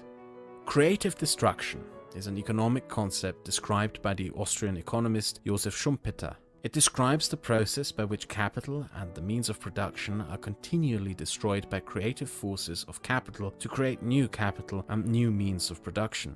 The industries that evolved around the caring and feeding of horses were destroyed by the car, but generated new industries around the maintenance of the car. Schumpeter was a Marxist. He believed that creative destruction was a force that would eventually lead to the collapse of capitalism. That, of course, did not happen. Nevertheless, the simple observation holds true that innovation drives the creation and reinvigoration of new economic sectors at the expense of old. As such, it became widely accepted as a concept among more serious economists. The death of the American small farm was a process of creative destruction. Industrialized agriculture with its tractors and machines produced more at less of a cost. The small American farmer died. The big American farmer lived. There are no more smiths producing horseshoes for horses to plow the fields of Oklahoma, but there are engineers maintaining the tractors that do. This process was not dictated by governments, but came to be through a process of free competition within the market system of the United States, a process that did not exist in Mexico. During the Porfiriato, the plantation owners had not bothered innovating because they sat comfortably in an unchallenged position of wealth and power with no competition. And now, in PRI Mexico, the cooperative farmer had no need to innovate and no need to upscale or improve the means of production. Throughout Mexico, in fact, the system of nationalized economic sectors stifled entrepreneurship and innovation. Mexican engineers didn't innovate cars, consumer goods, fridges, food preservatives, electric ovens, home heating systems, radios, TVs, or any of the other things that American open economies produced in the coming decades. I just want to say it's these sort of sentiments actually that led Karl Marx to support the United States against Mexico in the Mexican-American War. I mean, he understood that America was, even at the time, on the cutting edge of liberalism and trying to innovate and do these sorts of things that would lead in more economic efficiency, at the sake of everything else, of course. But I mean, he's not entirely wrong here. To my knowledge, I mean, this is unfortunately something that happens when you have these little workers collectives as your nationalized industries.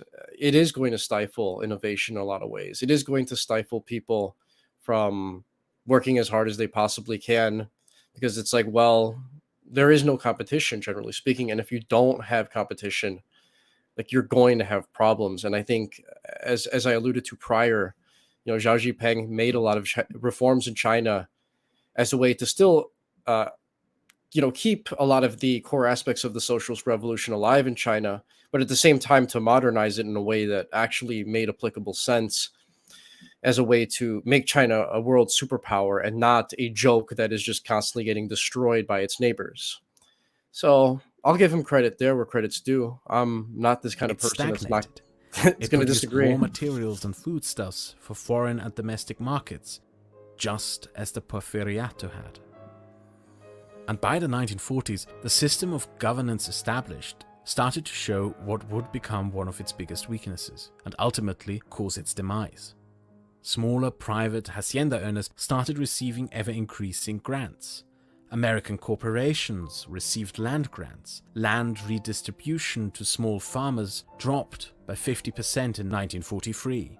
Mexican industrialists created business associations tied within and connected to the PRI. As mentioned before, the political process of dialogue, discussion, and public participation and reform had been replaced by scheming within the state apparatus of the PRI. The political and economic power structure consequently remained closed off to public participation.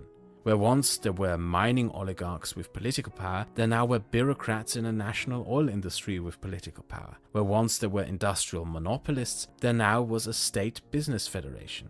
The general public could themselves only participate in politics or business through the PRI. The economic structure of Mexico therefore remained exclusionary, and the political system also remained exclusionary. In many ways, the socio-political structures of colonial Spain that had adapted into an independent Mexico and then adapted into an industrialized Mexico now continued within a socialist republic. So that's again a thing that he's doing where he kind of wants to tie the backwardness of this Latin American state that's obviously experiencing a lot of problems, to say the very least, to Spain's colonial legacy. Now, to be fair, Spain, I think in a lot of ways, their empire did fall from not being efficient enough. So it's like not entirely wrong. But at the same time, a lot of these PRI values were very foreign from values that were being promoted by the Spanish Empire while it was in place. So it's kind of one of those things where he's telling you a truth and a lie almost at the same time. And unless like you've done the research, like you're just not going to know. Why would you? Yeah. I mean, nothing in Mexico happens without Wall Street, right? Wall Street's approval goes a long way in Mexico, and if they don't want something, they'll do whatever it takes to stop it. So, the PRI has been, in the pocket of Wall Street since forever. So it's, to say that the U.S. didn't intervene, I think he said that a little bit earlier, that the U.S. really wasn't intervening. The U.S. has always intervened in Mexico and will continue to intervene in Mexico, for its extraction of resources, but also because, like we've discussed on other shows, that it's the gateway to South America and the rest of Hispanoamerica. So, it's pretty interesting how he ties it into, the social structure of the Spanish Empire. I mean, I can kind of see some similarities, but not really. Only that it was not really efficient, and that corruption has always been a common theme. But I mean, that's humanity, right? Like this ideal of the perfect. No, dude. There's no corruption in these places with a high freedom index, actually. Yeah, there's no corruption. There's no corruption here in the U.S. There's no corruption in Europe. I mean, not a failed democracy. Right. That's just the name of the game. We just like to pretend it's not, and the U.S. hides it better. That's basically it. Yes, and I want to read this quote here that Noel linked here. That's it's essentially quoting this man called Ross Terrell, I believe, on his work on Chinese nationalism. It says here, the Chinese Revolution had relatively little to do with Marxism. The idea that communism and fascism stand at opposite poles is a fallacy of Western intellectuals. Nearer to the truth is identifying the Chinese Revolution as a reactive nationalism pitted against real or fancied impostures or foreign penetration. Reactive nationalism is what produced the authoritarianism that made the 20th century so violent. The revolutions and wars involved were not between classes, but between nations. And that's in a lot of ways, yeah, I agree with that quote there. Nationalism, again, to stress, was not something that people have had for most of history. People didn't have this idea of, I'm German, I live in German ethno-state, and I fight for German people. Really not how people operated for most of history. You had Germans completely divided and spread out depending on which kingdom and which king they belong to, and that was it. So again, this is a very new thing that came after the introduction of, liberalism. And you can argue that there were, good things that came from that. I'm not going to argue that there weren't. I'm not going to say that there weren't, or that like these changes didn't happen because the previous regimes weren't fulfilling their social obligations for the people. But it's still something to definitely keep in mind, though, at the same time.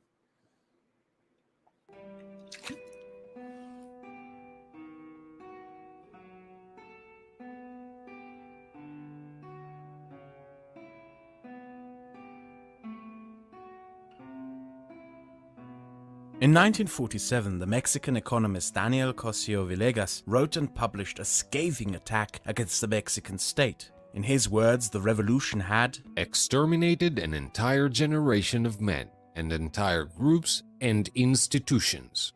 It completely wiped out the army and the Porfirian bureaucracy. It ended with the strongest and richest class, the large and medium-sized farmers, thus disappearing all the upper bourgeoisie and much of the small. Many of the best sources of national wealth, transportation, the sugar industry, all livestock and more languished to the very brink of extinction. Even large professional groups, university teachers for example, saw their ranks so diminished that their cadres properly ceased to exist. The revolution, in short, created an enormous wealth vacuum, and indeed the social and economic hierarchy carved out for almost half a century. To him, the revolution had been driven by socialism, liberalism, and nationalism. But the revolution had failed to find a compromise between rival political forces to bring them to a table and establish a means of governance that gave a voice to all. Instead, these forces ended up in a civil war against each other. All the revolution had done in the end was destroy. It had burnt the old Mexico to cinders, but not created any compromise or any institutions in its place that could sufficiently address the issues that had plagued the country since its inception. The revolution had destroyed the dictatorship, but it had not created a democracy. The revolution had destroyed the large landowners, caudillos, and their enormous plantations and haciendas, but it had not created a framework for an efficient agriculture and economy in its stead. The revolution had failed to alleviate inequality and poverty. It had failed to even create political participation by the public. To him, the Mexican Congress was also one of the most suffocating institutions that existed. In it, just as the caudillos before them, there was no debate in this house, even though it was now a chamber of a republic. No discourse, no exchange of opinions, no debates, no discussions, no wrestling over votes, no public representation, no nothing. The PRI representatives met up, swore an oath, and then schemed within the structures of a one-party state. For Villegas, this state was doomed. If the PRI would not radically change course, the state it had built would merely repeat the old habits and mistakes of the failed states that had preceded it. But Villegas was ignored, because the 1940s brought an economic boom. However, not through the efforts or innovations of Mexicans, but due to the entanglements of its neighbor. The Second World War had created a huge labor shortage throughout the United States. Additionally, many other allied nations relied heavily on the labor force of Latin American nations to produce for the war effort. Mexican laborers began migrating back and forth across the border to work on farms and in factories, a process that in a way continues to this very day. The Mexican government at the time believed that the only way to modernize the Mexican economy was through foreign investment and innovation. It consequently opened the country and its cheap labor force increasingly for foreign companies. What, however, is in retrospect frequently overlooked is how incredibly corrupt the Mexican government at the time was and continued to be. Miguel Alemán Valdés, the 53rd president, amassed a fortune during his time in office that a public servant should have never been able to acquire. It was also Valdés who shaped and cemented the political institutions of Mexico for the latter half of the 20th century. He bribed political opponents into not challenging him. He bribed party officials to remain loyal to him. He created a system of patronage and loyalty through appointments, grants for his wealthy friends in business. So I want to point something out here. Just sort of how, like, again, he's tying this to corruption, claiming that these Latin Americans have this unique monopoly on it, and the third world in general, which is an interesting premise. But for example, one thing he's omitting from you specifically is I'm sure this guy, if you ask him, will say that, like, the Chinese Communist Party, with Deng and afterwards, was highly corrupt. I'm sure there's instances you can point to legitimate corruption in China. I'm not even going to deny that it doesn't exist. Um, but basically, why is it that China was able to invite, foreign companies to invest and did prospered well, but the same thing didn't occur with Mexico? I really don't think it's a question of democracy, and free elections and these sorts of things, because China didn't have those under Deng. So this again shows that the agenda that he's pushing is that America has superior values. This is why it's better. And that he's ignoring other countries that have gone the authoritarian route and have done quite well. Francisco Franco, whether you like him or hate him, was an authoritarian ruler that was put a lot of very intelligent people to rule Spain economically. And he was able to build up the infrastructure in Spain that was completely backwards, like any normal Latin American country that you think of today. He had to set all of the infrastructure projects in place and put competent people to get those public projects done. I believe they were public. I could be wrong. Maybe they were semi-private. But the point is, these were directed under his, command with mixed markets. I think this dichotomy of like a command economy and mixed and capitalism, it's not just black or white. It's actually far more fluid than you would think. And you can have a mixed market that is in a lot of ways heavily guided by, I guess, like party officials like the Chinese Communist Party. Just want to make that clear. But it's like, the fact of the matter is, I think America, intentionally does try to make Mexico poor. Duganismo disagrees with me on this, but like, because he gave, I guess, Pinochet as an example of an American puppet in Latin America that, he was a capitalist, I guess, shill, if you want to call him that. And, he ruled Chile essentially with the outlook of essentially, we're going to follow the Chicago School of Economics, which was, heavily, run by people like Milton Friedman. And it's like, no, I think it's a bit more complicated than that, if that makes sense. I Anything mean, that, dude, yeah, anything you guys want to dude, add? Pinochet was like, on the other continent, bro. Like Mexico's right to the Well, south, that's my point. right It's next like door. Pinochet Yeah. is not a immediate threat to United States, so it's like it would make sense why you could build this country up, why you'd build certain places like Japan, like Korea. This would make a lot of sense because you can safely build a power that's halfway across the globe or just doesn't have the means to destroy you. But if China were under the United States, instead of Mexico being under the United States, like if China were America's next door neighbor to the south in an imaginary world, I wouldn't see America. But we assume everything else was the same. I wouldn't see America essentially giving the Chinese this opportunity that they gave them under the Nixon administration, which was opening up the doors of America's economy to China. And I want to just point something out as well for the listener. It wasn't like the Democrat Party that proposed this, because a lot of people think like Democrats are communists, which I think is really stupid.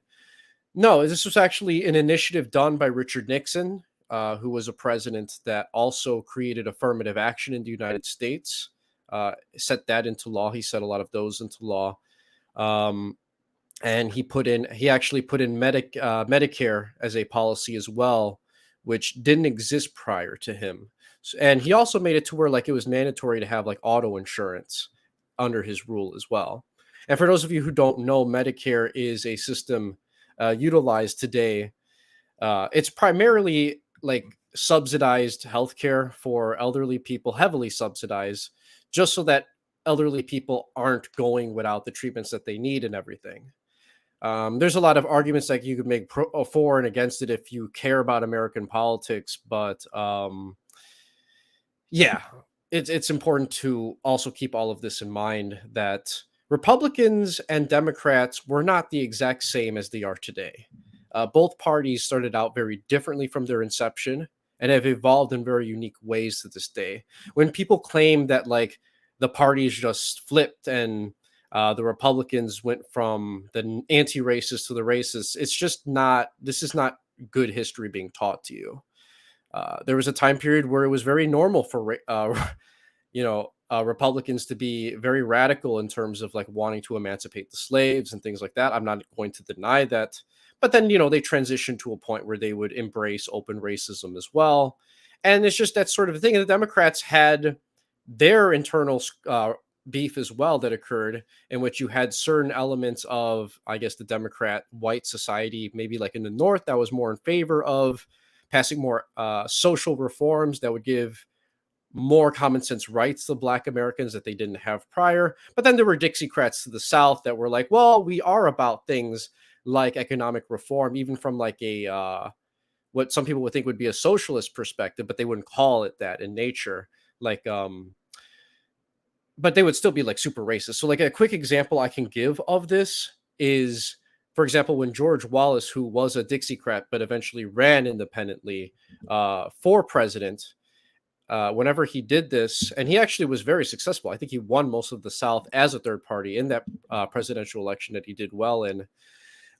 He ran on things like universal health care for all Americans. He ran on things like free university education for all Americans. He believed in a lot of things that normal Republicans would call communist or socialist to this day, which they really weren't. But like, I understand why they would think that.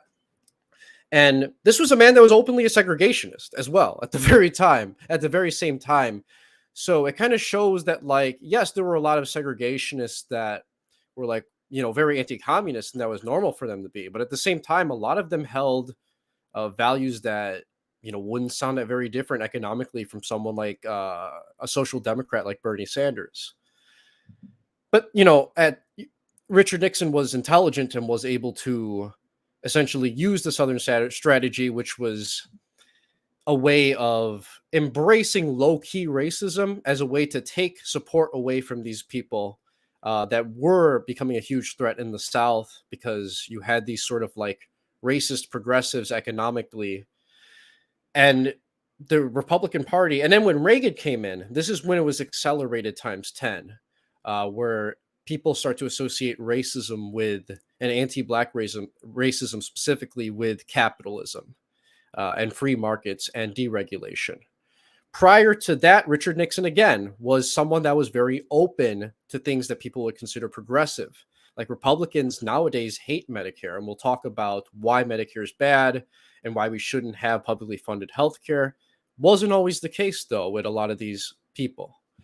Anything you guys want to interject with before we continue? I haven't let you guys talk very much at all, but you guys haven't interjected too much. But I would love to hear some perspectives from you guys as well. Not all at once, though, please. Unless you guys are just completely muted and you're not going to respond, in which that's the case, we'll just continue playing that spread through. I'm good, but you could ask, Tercio or Angelo.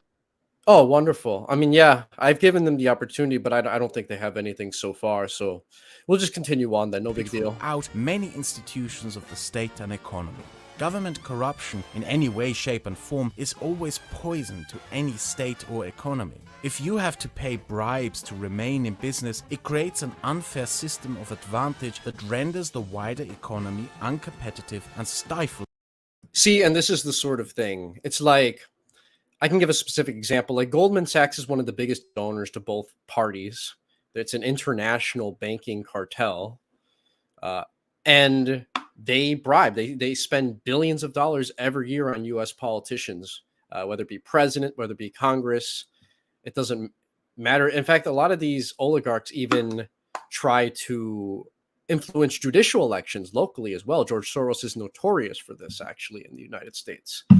He was actually one of the main oligarchs that existed that essentially was taking an initiative which was pretty original in trying to finance as many attorney generals and those sorts of elections, or like state prosecutors, those sorts of elections, so that they would be more progressive, if that makes sense. But he's not going to go into things like that. We have to pretend that billionaires don't decide elections, that your vote actually matters.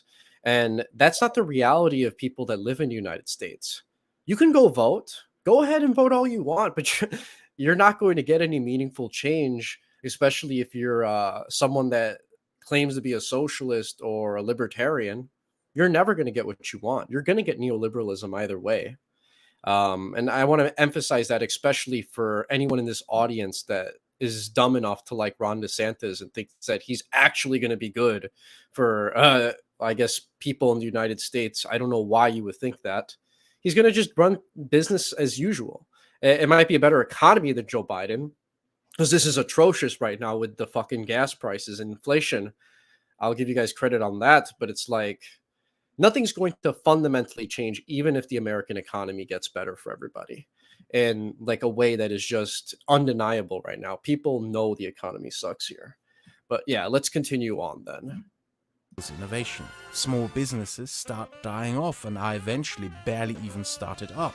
As the Porfiriato showed us, it also invited exceeding foreign business and political influence. And it also does nothing to share the fruits of any economic growth among the wider population. Valdez also ended the secularization process of the Republic, permitting the Catholic Church to regain much of its pre-revolutionary influence. He subtly limited the power of the labor unions to have them subdued under the control of the party and state bureaucrats, who were able to strip them of powers when in need of appeasing private interests. And most cynical of all, he instituted a subtle system of state repression. When we think of state repression, the images we conjure up are often those of tanks rolling over people, a secret police whisking people away to dark, unknown dungeons, or of camps where those the state deems Wow, I'm really surprised that he puts like Franco's Spain, USSR flag in North Korea like all in the same category. Like, yeah, dude, Francisco Franco was really the fucking same as like the Kim family in terms of like I guess totalitarianism and like what you're allowed to say publicly and what you're not. Like it's again, but it's a very sneaky thing that he's doing. And we have a comment here, Nazbol gang, rise up. I mean, yeah, I mean, I'm more inclined to like these sorts of regimes better that are just straight up honest about who's ruling over Krause's little game of, oh, we don't have corruption. We're just so enlightened. We're so smart. We're so white. We're not like you know, like brown folk who like can't fucking have a proper democracy. It's and not only that, but like Kraut also omits the fact that like, look, it's very obvious that like if Mexico is not a puppet state of the US empire during this time period, they're like a somewhat vassal, indirect vassal state at the very least.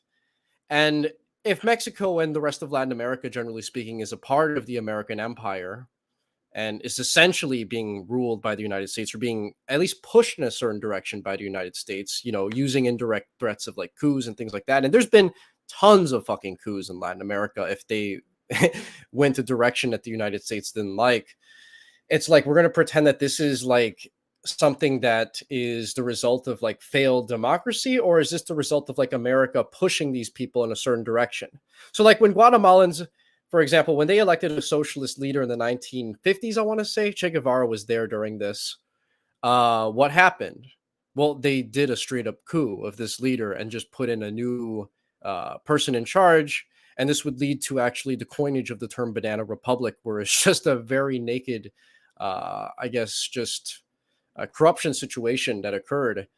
But he's not going to talk about that. You know, Mr. I'm so concerned about corruption is just nowhere to be found when it comes to these issues. He just has nothing to say. He forgot about it. You know, he wants to stamp out corruption, but he just absolutely cannot bring up the actual instances of corruption that I'm talking about here, where it's like, oh, yeah, overthrowing a government of a small little fucking Central American country. That's not corrupt in the slightest. No. It's just, it's dude, very. dude, it's just us Browns, bro. We just can't do democracy right. That's all. I mean, that is the straight up message. Like in a lot of Yeah. ways, this is a low key white supremacist message that he's giving out to us. That we just there is something intrinsic about my Indio brain that just cannot run a functional society. It's just innate And in me. dude, And if I just and embrace dude, American values hard enough, like will and all of us do, like we will be running the world and just prosperous. Sorry, what are you Dude, saying, Taco? yeah, no, dude, it also comes from our Spanish blood, bro. We're just too greedy for that gold, you know? So we're just too corrupt. We're just too greedy for that gold. You know, so the Indio blood is just too backwards and stupid, and the Spanish blood is just too Yeah, greedy. we're the Yeah. worst combination of both races. Fuck. We're doomed. Fuck. Yeah. Even though, Shit. like, now here's something that is interesting that I want to point out as well. Are you guys familiar with the Caribbean island known as Guadalupe? Never heard of It's it. so I believe it's Caribbean island. I want to say it is an island. It's an island country. It might be African actually. If I'm incorrect about that, you guys can correct me. But that's beside the point. My knowledge of geography isn't what matters here. What matters is the fact is that if you analyze Guadalupe, this is a country full of quote unquote black people, if we're going to use these terms, but it's higher quality than virtually the entirety of the third world and many parts of Europe, actually.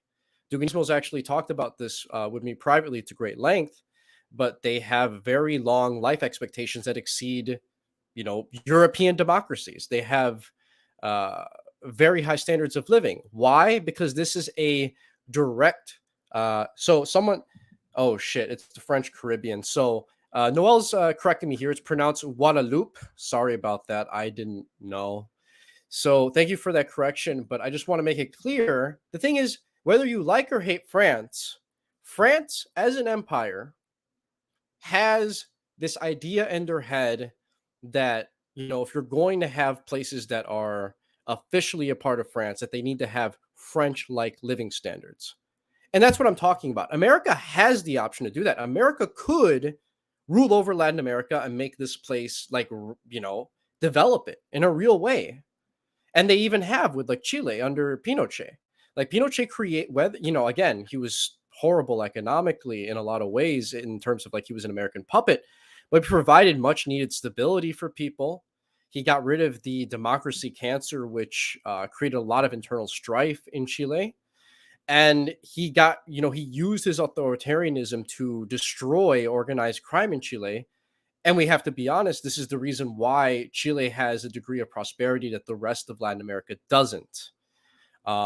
And you can't chalk this up to race because that doesn't even make sense either. Because if you look at Chile, generally speaking, a lot of these people, like, it's very common for them to like look like me, to be Indios like me. Especially if you compare them to Argentina, for example, which Argentina is a mestizo country too, but it has a much stronger European admixture than Chile. But, if you were to believe the white supremacist ideals that people put out on the internet, it wouldn't make sense why Chile is more prosperous than Argentina. You would just think, oh, well, the only way you could explain Chile having this prosperity that it has over Argentina is what I laid out here. The fact that America rules over these countries and has decided that Chile gets to be prosperous and Argentina doesn't. And Argentina is not white, by the way. I just want to make that clear for anybody that's listening. But yeah, anything you guys want to add before we continue on? If I'm not, back. then yo, Tercio, I don't know if you were listening at all, but is there anything you want to add to what I just said? I didn't hear. I just sat down. I just heard you Okay, say it. wonderful. Then we will continue right on, Tercio, and I hope we can hear a lot more from you in the future because I would love to hear you chime in. Is there? Hold on. Sorry. Is there something in particular I missed that you would like me to comment on? Not on the top of my head, but there's going to be shit that's going to come, and we have a lot more content to dive through. So I say we should just continue on. Sure. Tercio, I've heard you expound on this topic, how like, nosotros en Hispanoamerica, like, according to, say like the Wignats or the Europeans, they look at us as like we can't function. And this is like what we were discussing, like that our democracies can't function, that our Spanish blood is too greedy, or that our Indio blood is too backward. But somehow Chilean mestizos democracy. turned out okay. Yeah. I don't know how that happened. Yeah, you want to expound on that a little bit, but that's what we were just talking about right now. So yeah, one major thing that we were pointing out was like the fact that like for example, and I'll just summarize real quickly for you. It's like Chile is very prosperous because the United States, formally has it as a part of its empire, just like most of Latin America, and has, basically said, we're going to economically raise this country up. And my point is like when this guy talks about Latin America prosperity or poverty, he doesn't bring up the fact, and you were the one that introduced this idea to me personally, Tercio, in private. It's that like he doesn't acknowledge the fact that America is an empire. It rules over most of Latin America. And America Yeah. decides that it's more important to essentially make most of this place poor so that regular Americans and rich Americans can profit. And I pointed out as a contrast how France governs Guadeloupe, the island, in a way in which those people actually have higher living standards than much of Western Europe. So my point is like when a country like France or an empire like France actually wants its subjects that aren't a part of like mainland like country to prosper, it can be done, absolutely. But it's like the fact is America doesn't really have that desire. That's not the goal of the empire. You know what I mean? Yeah, yeah, of course, of course. Yeah, I mean, really, the short version of why Latin America is poor, outside of our own weakness of being like, so there's an internal cause and an external cause. The internal cause is that we are not strong enough to be able to fight our basically this other empire, and that's on us. So it's not only about blaming the United States or anything, but on the external factor is the fact that we are mismanaged colonies of the American empire. Like our failure is the failure of the American empire, right?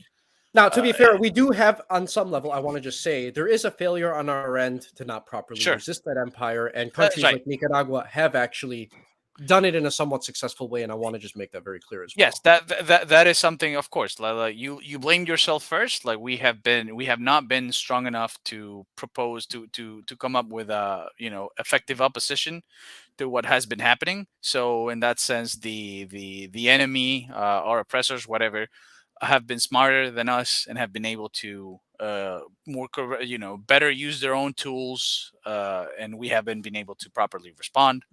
But um, that doesn't negate the fact that there's also this reality, this external reality that, well, okay, we're not sovereign nations, so like it's kind of the fault of the empire that that we're not doing well. That's it. We are mismanaged colonies of the empire. If we're not doing well, it's because the empire is not it's not taking proper action for us to be strong and healthy, because it doesn't want to. Like it's not in its interest, because it knows that we are a rival civilization, and if they propped us up in a way where we could actually challenge their power at some point, that we would, and so they don't. Yeah, and here's what Wignats get wrong, and I want to point this out very specifically. If you look at the Spanish Empire, there were a ton of people that despised Spain and everything that they were about, but they admitted when they would visit the empire that these Indians lived very well economically, generally speaking, especially in places like Mexico City, Lima, Peru, where the hearts of the empire really were.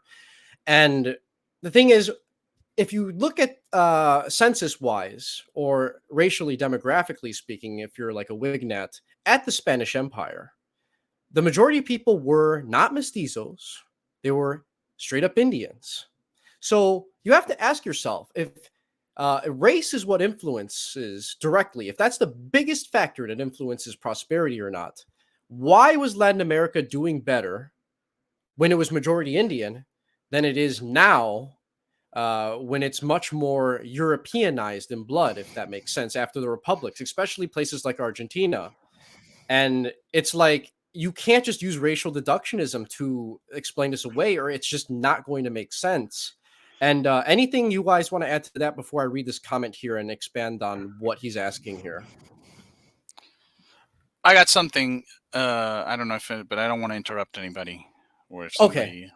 So let me just answer this question, and then I'll let you do your point, and we'll continue Sure. on. So Totoki says, "Isn't Uruguay hardcore Anglo vassal?" So I have no idea how Uruguayan politics operates. I'm even going to pretend to, because it's like it's fucking Uruguay. I don't fucking know.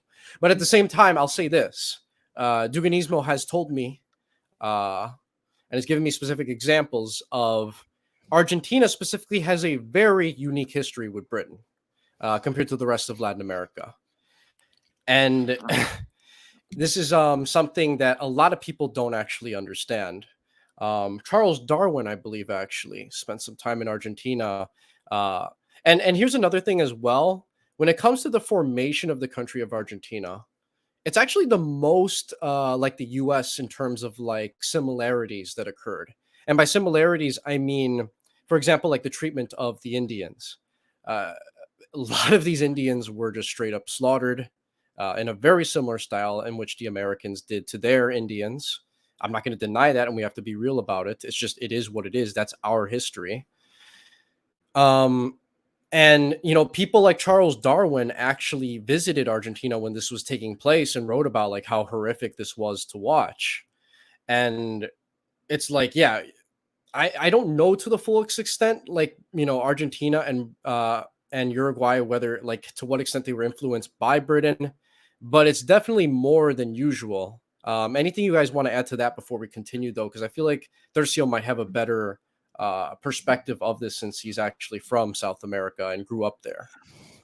I mean, I'm not sure. Like, you want me to comment on the Argentina situation And the or... British relationship. I mean, like we recorded a show about this in Spanish, so you can go watch it in the Mundo Republiqueto channel, YouTube channel, if you right, but a understand lot Spanish. of my fans do not. I'm just going to be Right. straight with you. So to give you the summary, basically, Argentina was an informal colony of the British Empire. And this was recognized. This is not just a claim that we're making now, looking at the past. This was recognized by basically everybody at that point in history. There are some books, some French books of political economy that list Argentina as a colony of Britain. And many Argentinians, like part of the reasons why Perón rose to power were founded on the fact that Argentina had a vassal like state or quality under specifically Britain, specifically under the British Empire. Yeah, I mean, the racial stuff, people like people like Wignats are always going to be able to provide some kind of justification, because all they need is like one data point, and this is usually how they operate, right? Like they need one data point to basically build an entire justification or theory. With one data point, one rationalization, they can they can use it to justify whatever the positions are. And so they will tell you like, yeah, so Latin America was rich before, even though it was majority Indio, because it was led by white Spaniards. Right. And it's like, yeah, but so the counter argument is that the republic kids were also led by whites, by white criollos, by white Spaniards. Yeah, what's so So different about the Criollos that makes the Spaniards and then make yeah, look so inept compared to Spaniards? If these yeah, are white people, right? yeah, and I mean it's just I mean, this is a very American thing. It's like you would think the fact that the mass mestization of the Latin American continent, you would think that according to the Wignite It would knowledge, be this better. would Like increase it would make it better, prosperity. right? But it didn't do that. Right. And that was kind of the logic behind Castizo futurism. When I came up with it, it was like that was Oh basically the Lord. logic. Oh, like the more European we make it, the better it's going to be. But so the thing is that like this is a very American understanding of history, of like thinking of history, like thinking of how things are now, as if that's how they've always been. So it's like when you tell them like, like actually South America, Latin America, Mexico was way more powerful and rich than the United States and many European countries. Like it was part of the most powerful empire for at least 2 centuries. South American garrisons and South American militaries were able to defeat British incursions and Dutch incursions, toe to toe with European powers. Like when you realize that, and the other thing is that the comparison is always wrong, because one, the comparisons between the United States and South and Latin America or Hispanic America in the present are always wrong, because one, again, the informal nature of the American empire is always discounted. So they treat the United States as if it was just like a nation, like Colombia, like, oh yeah, like the United States is like Mexico, is like Colombia, which is not true. They completely ignore the differences in the process of independence, in the sense that the process of independence in the Hispanic world, where we go from something big and conglomerated, and unified, into breaking it up into smaller pieces. And in the cases of the Anglosphere, places like the United States or Canada or even Australia, it's the opposite. Like, you go from small, separate, little provinces or states, and they come together and they form something bigger. So the process of independence is completely different. It's not like there was a Peru, there was a Venezuela, there was a Mexico, and there was a United States, that they all broke up from what today would be Spain, or what today would be the United Kingdom. That's not at all how it happened. Like, the historical process was completely different. and and you can't compare an empire with individual nations, and you can't even compare the American empire with the sum of our individual nations, because there are internal dynamics, like an We're a empire is part not. of the empire, to be fair. Like Well, that most of us are. no, So no, yeah. yeah, but I mean, like, if you compare, like, if you decide to, like, treat Mexico, from Mexico to Argentina, as a single country, like, as a single empire, Oh, I like, that see. still doesn't Okay. work. That still doesn't work, because we don't have 100 or 200 years of being an empire to compare. Like, you know what I mean? Like you can't just some individual nations right now, with a process of 200 years of degradation and loss of power, and then just add them together and think like, oh, we're gonna do so that comparison doesn't even work, even though it does. Like, we would be like the third most powerful country in the, like, in the world if we did that, but it would still not work. So yeah, I mean, this is just, I'll say it again, like, a very typical American thing, where you project backwards the current state. You project it backwards, and you just think like, oh yeah, Peru is just like the United States, Mexico is just like the United States, and we all started in this neutral race, like the neutral conditions, and we all start. The shot was fired, whatever, the signal was given that we got to start the race, and the United States was just like faster than everybody else. It's like, no, no, no. This is like, we come from completely different historical processes. Yeah, precisely. Very well said. Yeah, I think we'll continue on here. This, to an extent, was what state oppression looked like in many Latin American military dictatorships.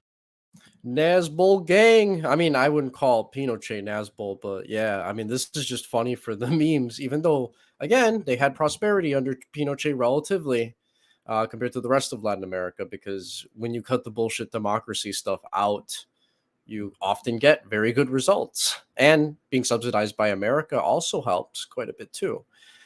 Yes, but continuing on here. But the system of state repression implemented in PRI Mexico was far more insidious and subtle. People critical of the government, like Narciso Bassols, were just put under state surveillance, harassed, and their career and job prospects ruined. They were barred from public life, had By the way, I'm surprised. I wouldn't be shocked if he's like, don't Google J. Edgar Hoover, and don't look up like FBI suppression of like political activists in the U.S. That doesn't happen in this free democracy. No, we never ever break the Constitution to do that, ever. Everybody gets their equal rights and due process in the U.S. That Japanese internment camps, nah, ignore that. It was one little thing. It was one little mistake, but this generally doesn't defamatory happen. articles published about them, and were simply gradually discredited and unpersoned. Besides the beginning of Mexican migrant labor into the United States during the 1940s, there would be another very significant development along the border, one that would have disastrous consequences, but had its origins not in Mexico, but in the United States, where during the 1920s, the Americans prohibited the production, sale, and consumption of alcohol and opium. Throughout the hills of Sinaloa, Mexican farmers had always grown poppies for local production of morphine for medical use. The wife of a petty Mexican crook and marijuana smuggler by the name of Ignacia Yasso seized this as an opportunity. Unlike her husband, she quickly discovered the enormous economic potential of the region. She organized a massacre of the Chinese gangsters that ran the morphium trade in the region and started buying Sinaloan opium, which she had manufactured into heroin for further sale. The base of her operation was the small border town of Ciudad Juarez, where she would become known as La Nacha. Whatever the Americans who were going through a socio-political phase of moral puritanism criminalized and banned, she ended up providing. Ciudad Juarez became stuffed with bars, distilleries, brothels, and opium dens which Americans could access by simply crossing the border from El Paso, Texas. This is where a story that would deeply hurt, injure, and traumatize Mexico began. Through murdering competitors and building alliances, she ended up building an empire of bars, brothels, opium dens, heroin labs, and smuggling routes for liquor, heroin, cocaine, marijuana, and women that stretched across the border, earning her the nickname Queen of the Border.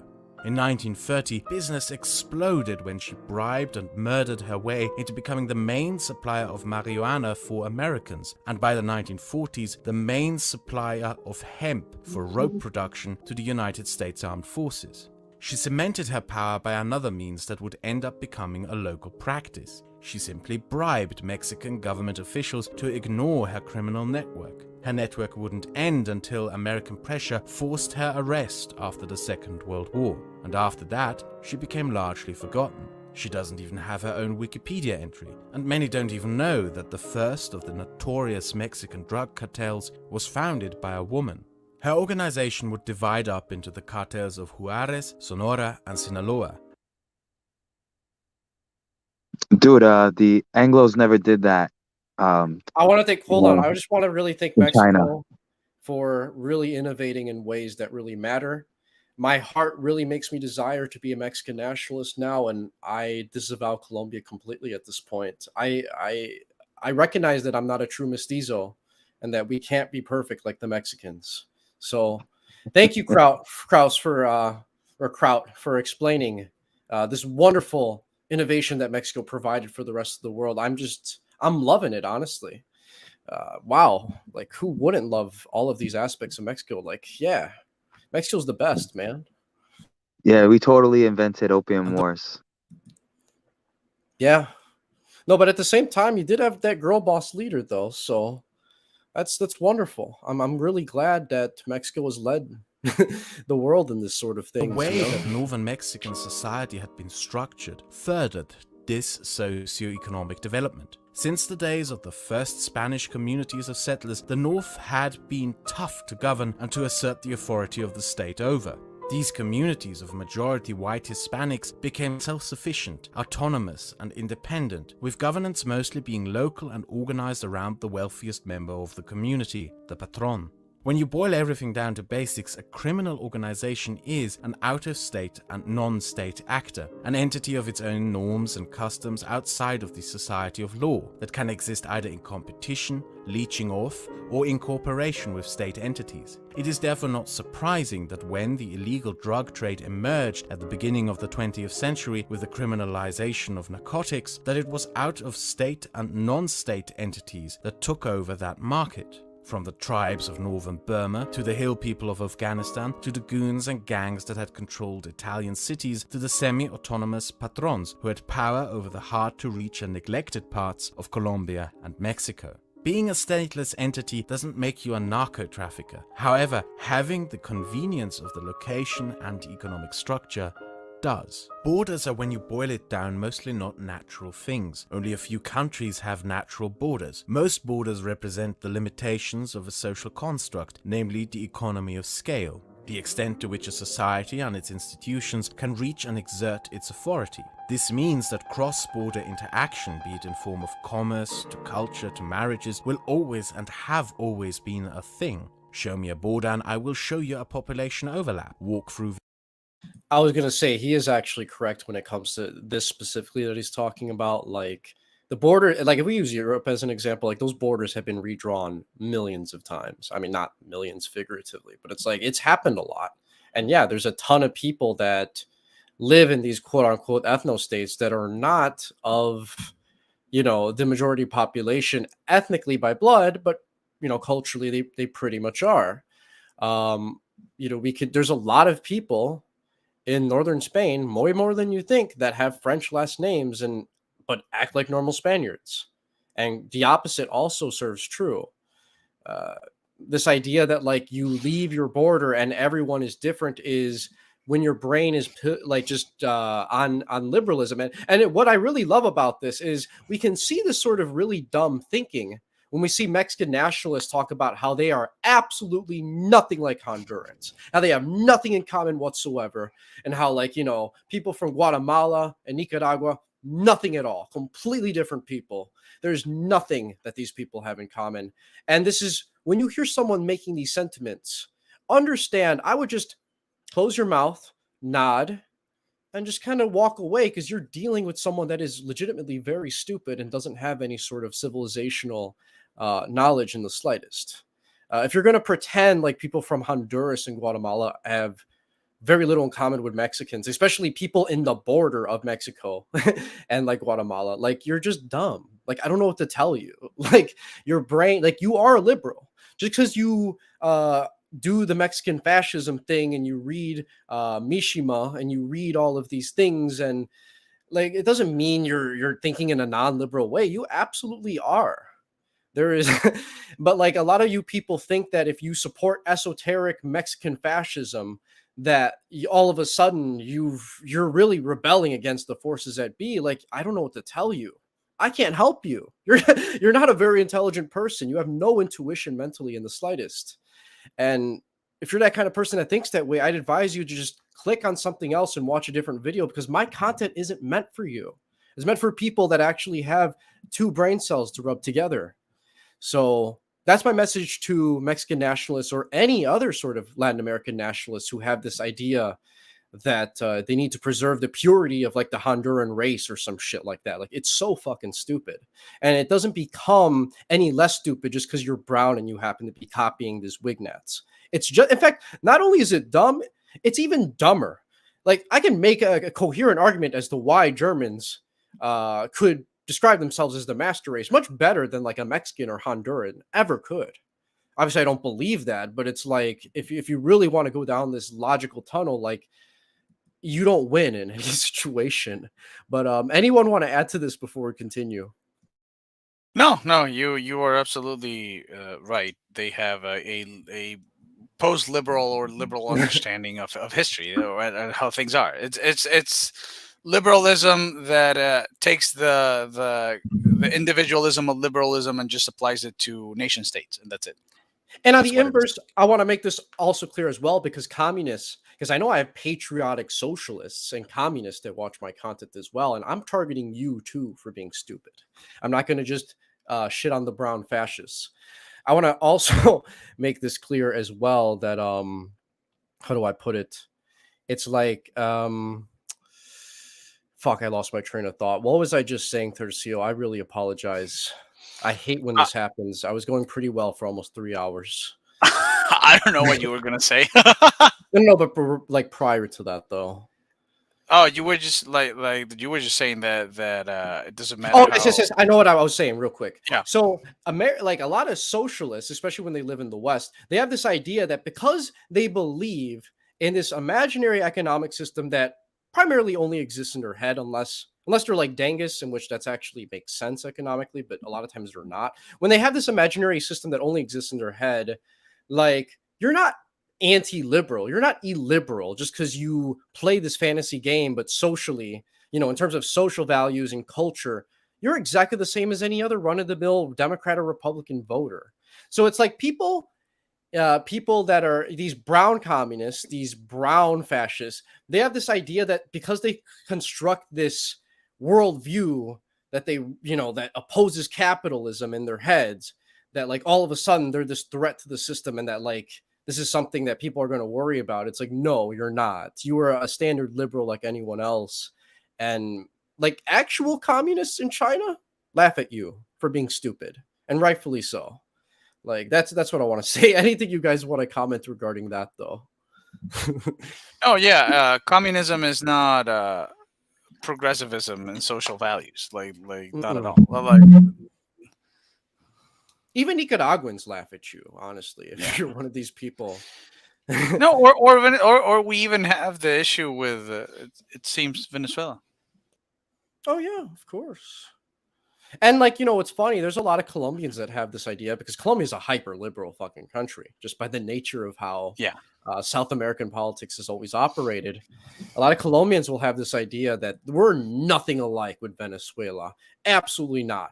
Fuck these Venezuelans that are coming in here as like refugees. They're nothing like us. They're ruining everything. They're responsible for all this crime.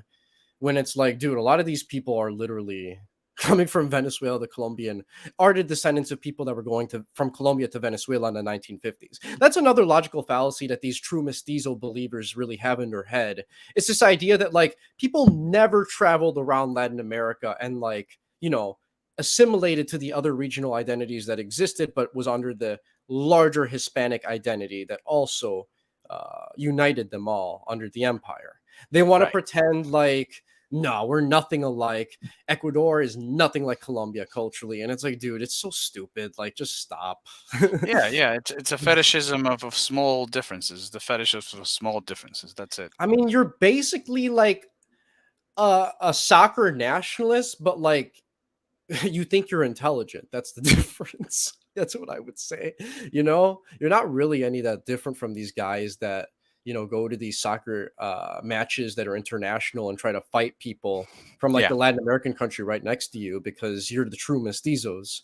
You just like have this pseudo veneer of like intellectualism around it to justify it that like maybe soccer hooligans can't do, but you're just as dumb in spirit. You're just not as, you don't have that high T that those people have, which they actually fight each other, I would say, Yeah.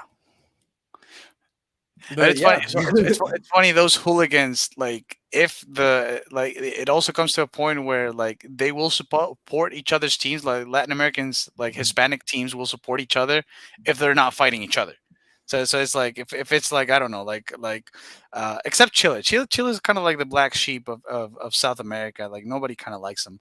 But if it's like Mexico against Germany or against England or something like that, like usually you will find people from different Hispanic countries will cheer, but yeah, it's still dumb. Like it still boils down to like dumb sucker differences. And like I'm reading this comment, obviously Noel's being facetious here, but it says we must stop the Ecuadorian menace from mixing with our Colombian women. Like I wouldn't be shocked if there are people in Ecuador who claim to be like fascist, third position, whatever, that actually say shit like this. Like that wouldn't shock me because this is the natural conclusion of this sort of thinking. Like, and what does that say about you? Where like you're so insecure, what you're gonna bitch about on the internet is like as a Colombian, Ecuadorians mixing with your women. Like, oh my God, out of all the series of problems to worry about, that's number one in South America right there, right? That's the big thing that's really hurting us. It's miscegenation with other countries that people from other countries that used to be a part of the same country and used to be a part of the same fucking empire and a part of the same fucking vice royalty prior to that. It's madness. It's stupid. But it's like, but this exists though. But Noel has another point as well that I want to bring up. It's that soccer hooligans actually get laid, which is true. Usually South American fascists don't. Like, I was going to name drop somebody, but I'm going to be nice and not say it. But, some people, they really, it's very obvious that like they're a very weird social person. Some people, I'm not going to, we can draw our conclusions mentally of who we might be talking about here. But it's like, I can think of some big name Hispanic or South American third positionists that are just very dull people and think that they're very intelligent because they read Evola and they learn about all these esoteric things that don't fucking matter in the real world. And it's like, I don't care, dude. Just get on your fucking llama and fuck off. That's my opinion on the matter. And you can guess who I'm probably referencing here. I'm not going to say his name, of course, but yeah. And Noel also says you'll find Mexicans with a distant German great grandpa who would cheer for Germany over Mexico. Yeah, That's that's also interesting. true. That's I didn't also know something that. that happens. Yeah, yeah, that happens. Italians too. And then yeah, we see Dominican Renaissance. Actually, I'll name drop him. I'll name drop you, Dominican Renaissance. I'll have some fun with you because you are a little bitch. So let me say this right here. And anyone who's watching this and knows him can link this to him. I'd be glad to do, please do. But Dominican Renaissance, I found out with someone that was messaging me. Now, so you guys understand, this is a self-hating, very black-looking Dominican. He's like, he took a DNA test and it turned out he was like over 70% Bantu from Africa, which nothing wrong with that. I'm proud of my Bantu ancestry. It is what, I'm Indian, I'm Bantu. I have some Spanish blood, not a whole lot, but yeah, that is what we are. We're Zombos in a lot of ways. But he actually goes on social media, places like Instagram, Twitter, and he calls Mexicans goblins. That's his thing that he does now. I'm a goblin to him, but he is a European, and it's like, all right, fuck it. Like, you're an ugly ass European then, Domran. Like, damn. He's just madder that I'm white. He's just mad. He's madder. He's mad that I'm whiter than him. That's it. That's his thing, bro. He's just mad. I And remember shitting on him I want to say back in something the day. about Dominican Renaissance real quickly, since I'm sure somebody's going to link this and let him know that I am shitting on him again. I did an entire 4-hour stream just shitting on him once because it was just too much for me. And I felt like people just do not check this guy. He just says really dumb shit 24/7. But it's like he literally doesn't even have Spanish blood. Most of his ancestry is from like Northwestern Europe. More actually, he's got a significant in terms of his European ancestry that exists, which isn't a whole lot, but he has some, and a lot of it's from like Northern Europe, like the Nordic countries.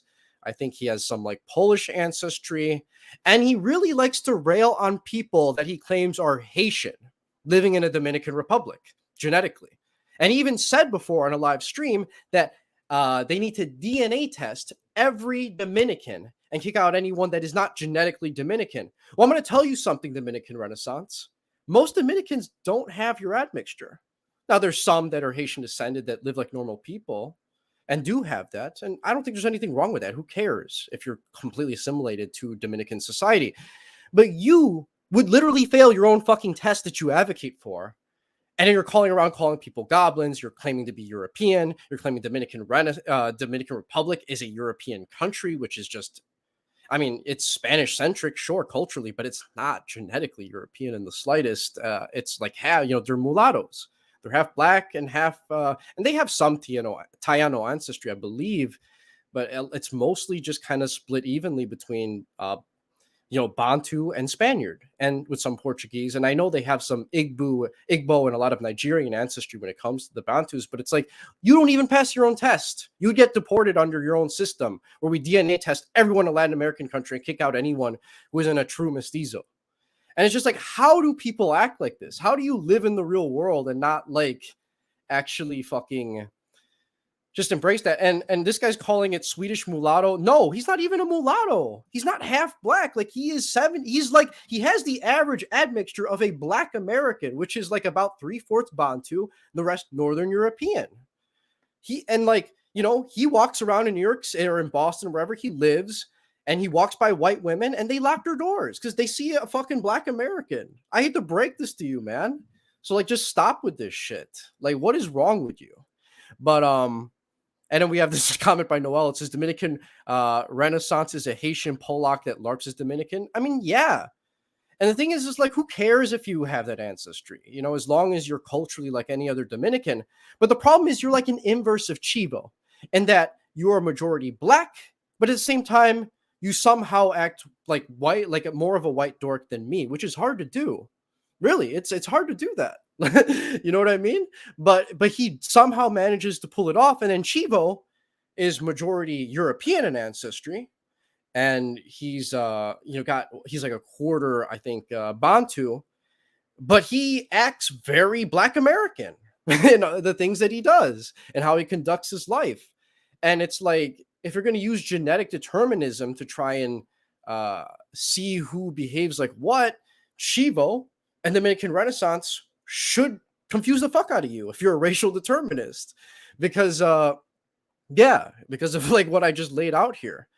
And this is why it is really dumb to get into these racialist ideas, because you get into weird mental things like this. And it's like, what's the point of doing that? What do you gain by being a whitewashed Haitian or a Dominican of Haitian ancestry that acts like this? Nothing. Nothing in the slightest. And honestly, I think I'm going to I think we're only going to do half of this video for now, because we could go on for like 6 hours if we respond to the whole thing. If you guys want and you really demand it and you share this video and you give this a bunch of likes, I will actually make a part 2 with a few guests as well, maybe the same guys too. But we're not going to be able to do this whole thing. That's just But not going to be feasible. is this a good point to stop? Like, Oh, I'm not going to stop here. We're not halfway done yet. When we get Okay. to the halfway point, I'll be happy. In fact, I'll wait till it says like the chapter's over, because he's got a few chapters for this. So like when it says the chapter's over, we'll just stop there. Like, you know, it'll make sense, but we're not going to do it right here. And then we got Noel saying Dominican girls got that donk. Yeah, they do. Hell yeah. And that's a wonderful thing. And why would you want to like deny the Bantu ancestry that made that possible? I wouldn't. It's a beautiful thing, legitimately. So yeah, anything else you guys want to add before we continue on? If not, then we'll just hit No, actually, I we mean, got all this quote these, right here. all the essentialists, like racial essentialists, like you're a goblin and I'm not a goblin and whatever. It's you're calling Sure. your mind is colonized by Anglo, by the Anglo, basically. That's it. Yeah. And then Noel says, Dominicans is lucky I ended up getting married, or I'd be wife and they sisters, no cap. And yeah, he's right. He would. And then he also says, Iberian Bantu mommies. Hell yeah. That's exactly what we support here. If there's any political agenda I support in the slightest, if you're going to accuse me of anything politically, and maybe you think I'm lying about being apolitical, it's that. That's my ideology right there. Iberian Bantu mommies. You can quote me on that. That is my ideology, if anyone asks. All right, so let's Vienna, and you continue will on. notice how many people speak Hungarian. And when an economy of scale exerts restrictions and limitations on trade and commerce, the primary beneficiary of such are those who border that economy of scale. Something not available in place A can be made available by place B, even if illegal in place A. The simplistic sounding solution of just ban what is desired because of reason X often causes more harm than it does any good. You also don't have to use this obvious example of the Mexican-American war on drugs to show why. This is White Clay, a town of 14 people in the state of Nebraska. Going through White Clay is Highway 87, which leads to South Dakota and into Pine Ridge, or more precisely, the Pine Ridge Indian Reservation owned by the Oglala Lakota. The Pine Ridge Reservation has been plagued with widespread alcoholism. Due to the widespread poverty and limited means of the community, they could not provide extensive services for rehabilitation and the kind of healthcare institutions that would help people with addiction problems. Therefore, prohibition of alcohol was enacted across the community instead. But in White Clay, which is outside of Pinewood and the state of South Dakota, alcohol remained legal.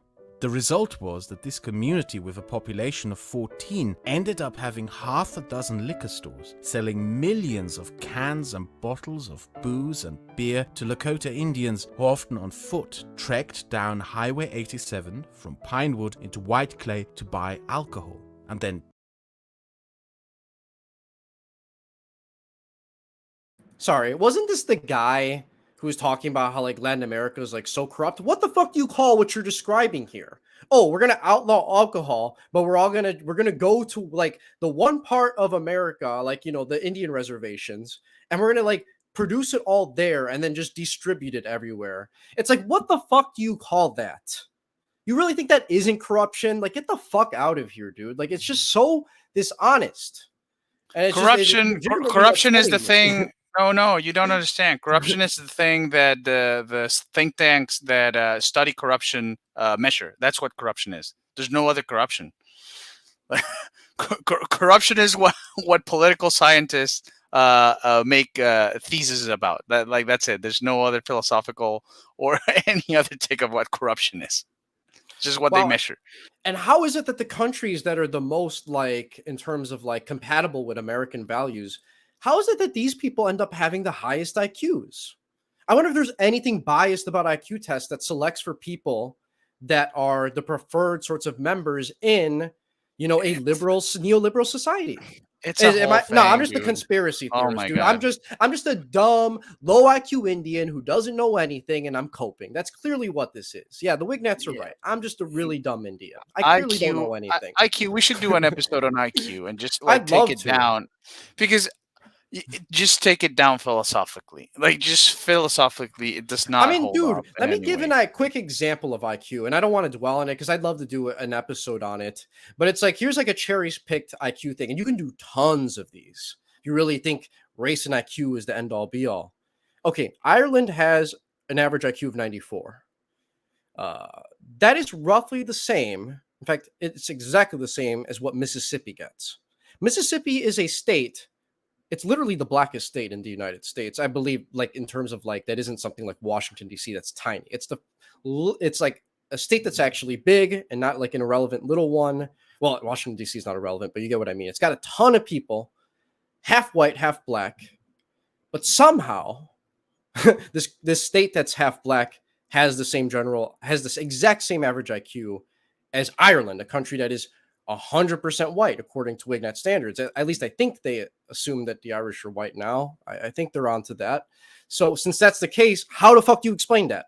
How did that occur? If it's all race is the end all be all. You can't. And there's a ton of cherry pick things you can do all the time.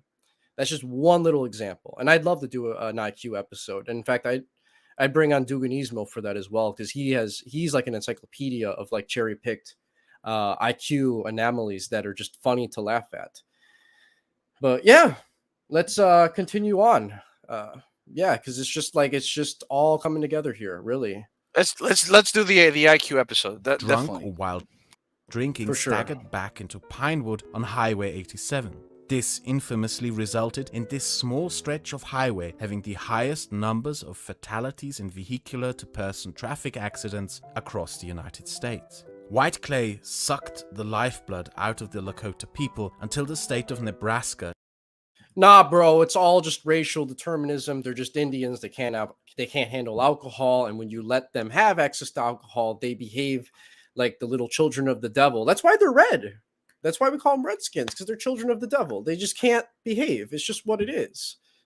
Or maybe there's actually external factors at play that leads to people becoming like this. And I would actually tie this in No. with another example that Duganismo gave me real quickly, is that you know, because he talks about Argentina and their treatment of Indians, generally speaking, is different from the rest of Latin America, and that they didn't have several centuries of Hispanicizing them the way, like, say, they were in Mexico City.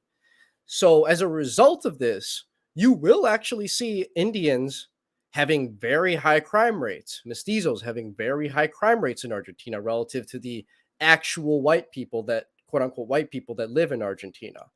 But the thing that they omit from you regarding this sort of thing, and Duganismo's pointed this out to me because he's actually lived in Argentina, and I have an aunt that is white. She's, you know, she's got Lithuanian, and she's entirely of Lithuanian German ancestry, but she can also confirm is that, like, when other mestizos from other parts of Latin America that were properly Hispanicized go to Argentina, they don't have these problems. They don't behave like this because they were under a very different set of material conditions for the last several centuries. And again, this points again how people that are so obsessed with racial determinism, they're not going to be able to explain this sort of thing very well. Like, why are Argentinian mestizos and Indians so prone to violent crime compared to like other, you know, like Indians Peruvians. from southern Mexico and Peruvians? Yeah, you have to explain that if it's all race. And it's like, here's another argument too about this. They claim like Indians are like low IQ and stupid. It's like, okay, fine, I'm a low IQ Indian, but let me ask this though. I mean, you believe white supremacists generally believe Northeast Asians have high IQs, reasonable ones. But it's like, okay, where do Indians come from? If you actually trace their lineage back, well, they are from Northeast Asia, their ancestors, my ancestors, and they went to you know, they crossed the land bridge over from Russia and got to the Americas. Some went to Greenland, but that's a whole different story entirely. What happened when they crossed over? Was there something magical about the environment that turned these people into high IQ Northeast Asians, with pale skin, into dark, brown, really dumb people, according to you?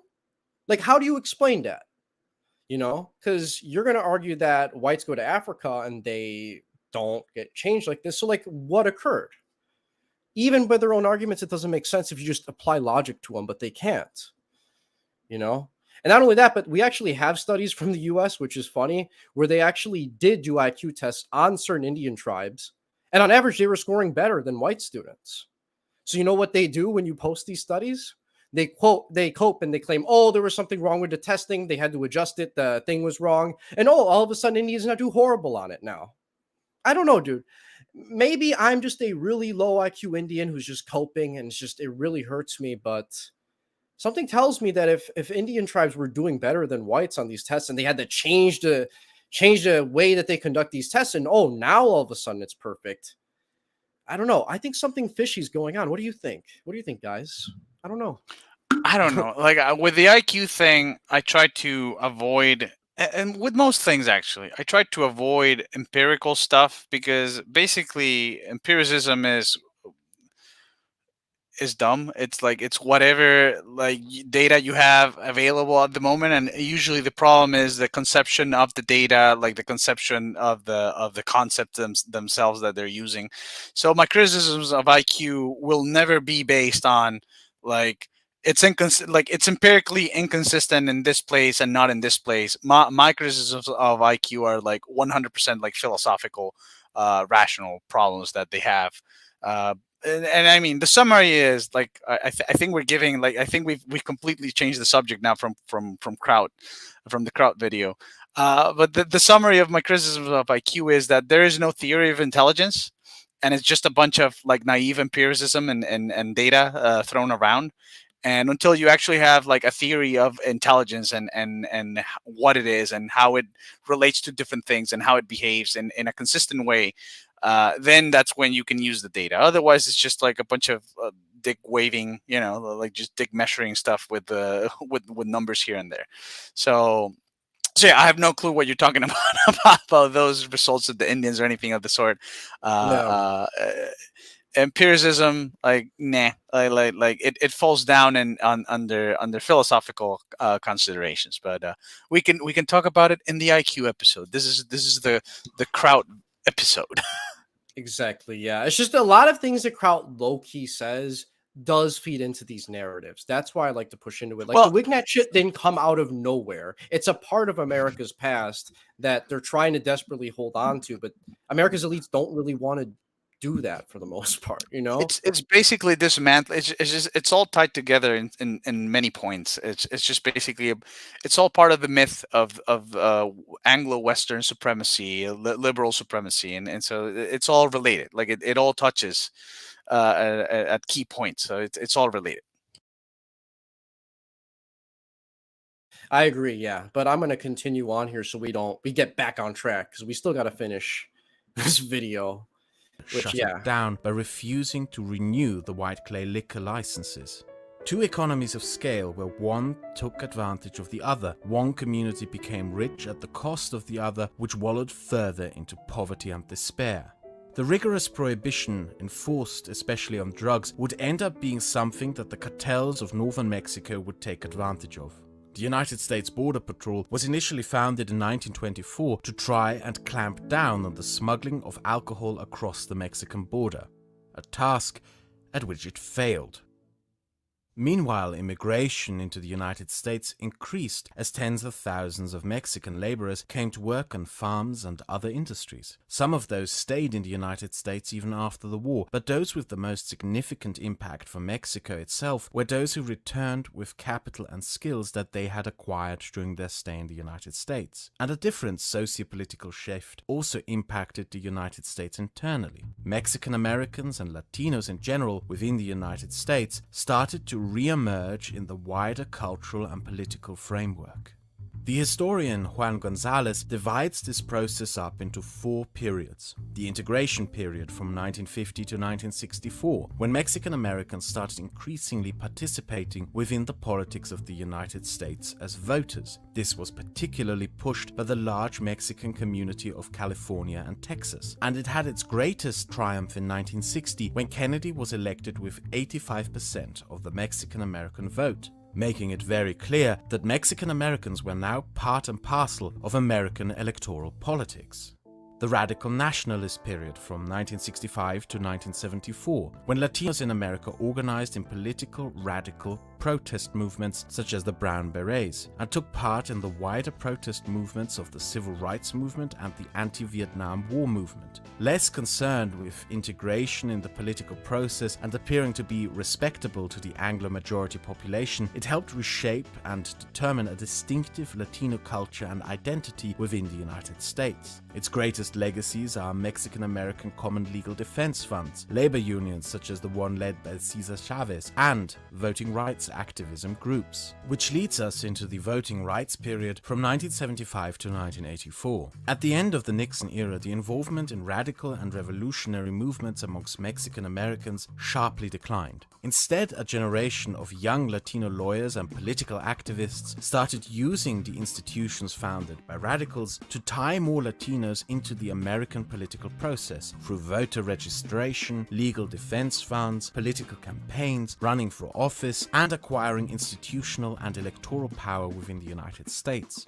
a process which increased with the anti-immigration policies under Nixon to protect Mexican Americans from deportation and discrimination. These efforts were extremely successful and led to the third force period from 1985 to today. The American I want to also just point out something because he again omits this. He might not actually know this though, but like if you look at like Southwest history, where like Hispanics were prior to like the mass immigration that would start like after the civil rights movement from like primarily Mexico into the United States, but other Puerto Ricans as well, things like that. I mean, the compromise that America sort of reached was they made these people legally white.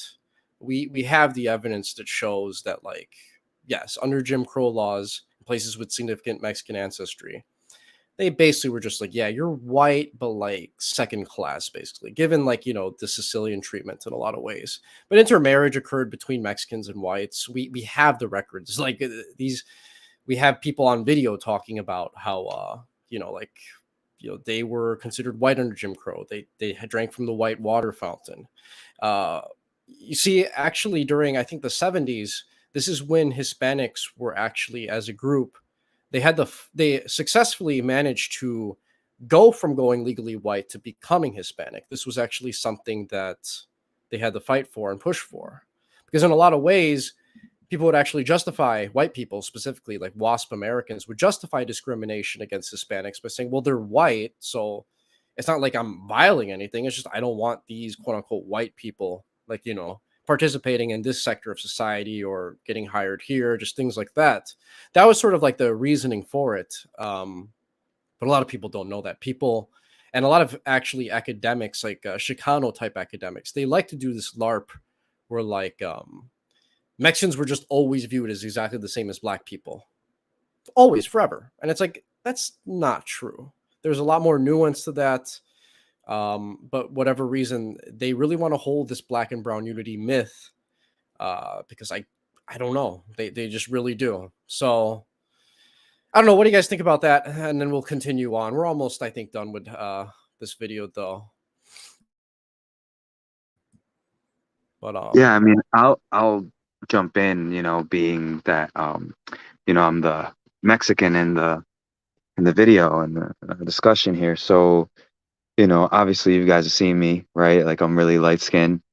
Over here, now that I'm in Southern California, I got a tan. But all my life I've been basically de facto white, right? Especially growing up in New York. In fact, I even grew up to see myself as that. And one of the reasons why I kind of got involved in this whole world and, you know, just trying to figure out what my identity was why am I treated differently even by my own Mexican friends who are browner than me. Why, like, what's this difference? And why can I chill with all the white kids, with all the Italians, all the Irish? We didn't have too many like WASPs, but the quote unquote whites from New York, which included Jews, obviously, in this case. Why could we all chill together? And, even though I'm Mexican and I'm chilling with my Mexican friends, and, they would, you know, when they jumped me in the gang when I was young, like, I had to bang out to prove how Mexican I was because I was quote unquote the white boy, right? Being that especially if you don't speak the language very well, or if you've never really gone to Mexico too much and you're light skinned like me, you probably have a similar experience. And my experience is very similar to yours and very similar to Tercio's, is that, around the same time, we started coming up to this realization that we're always going to be second class whites. And we didn't want to be second class whites anymore, right? That's why I came down south to Southern California to live with Raza, right? Where I'm now in a place that's 65% Mexican and I'm speaking Spanish 90% of the time versus when I was in New York, maybe 10% of the time. Basically, here in Southern California, especially closer to the border in San Diego, you see a whole mix of different types of Mexican phenotypes, whether they're really brown, whether they're really white. There's a lot of white Mexicans here, more so than even in New York.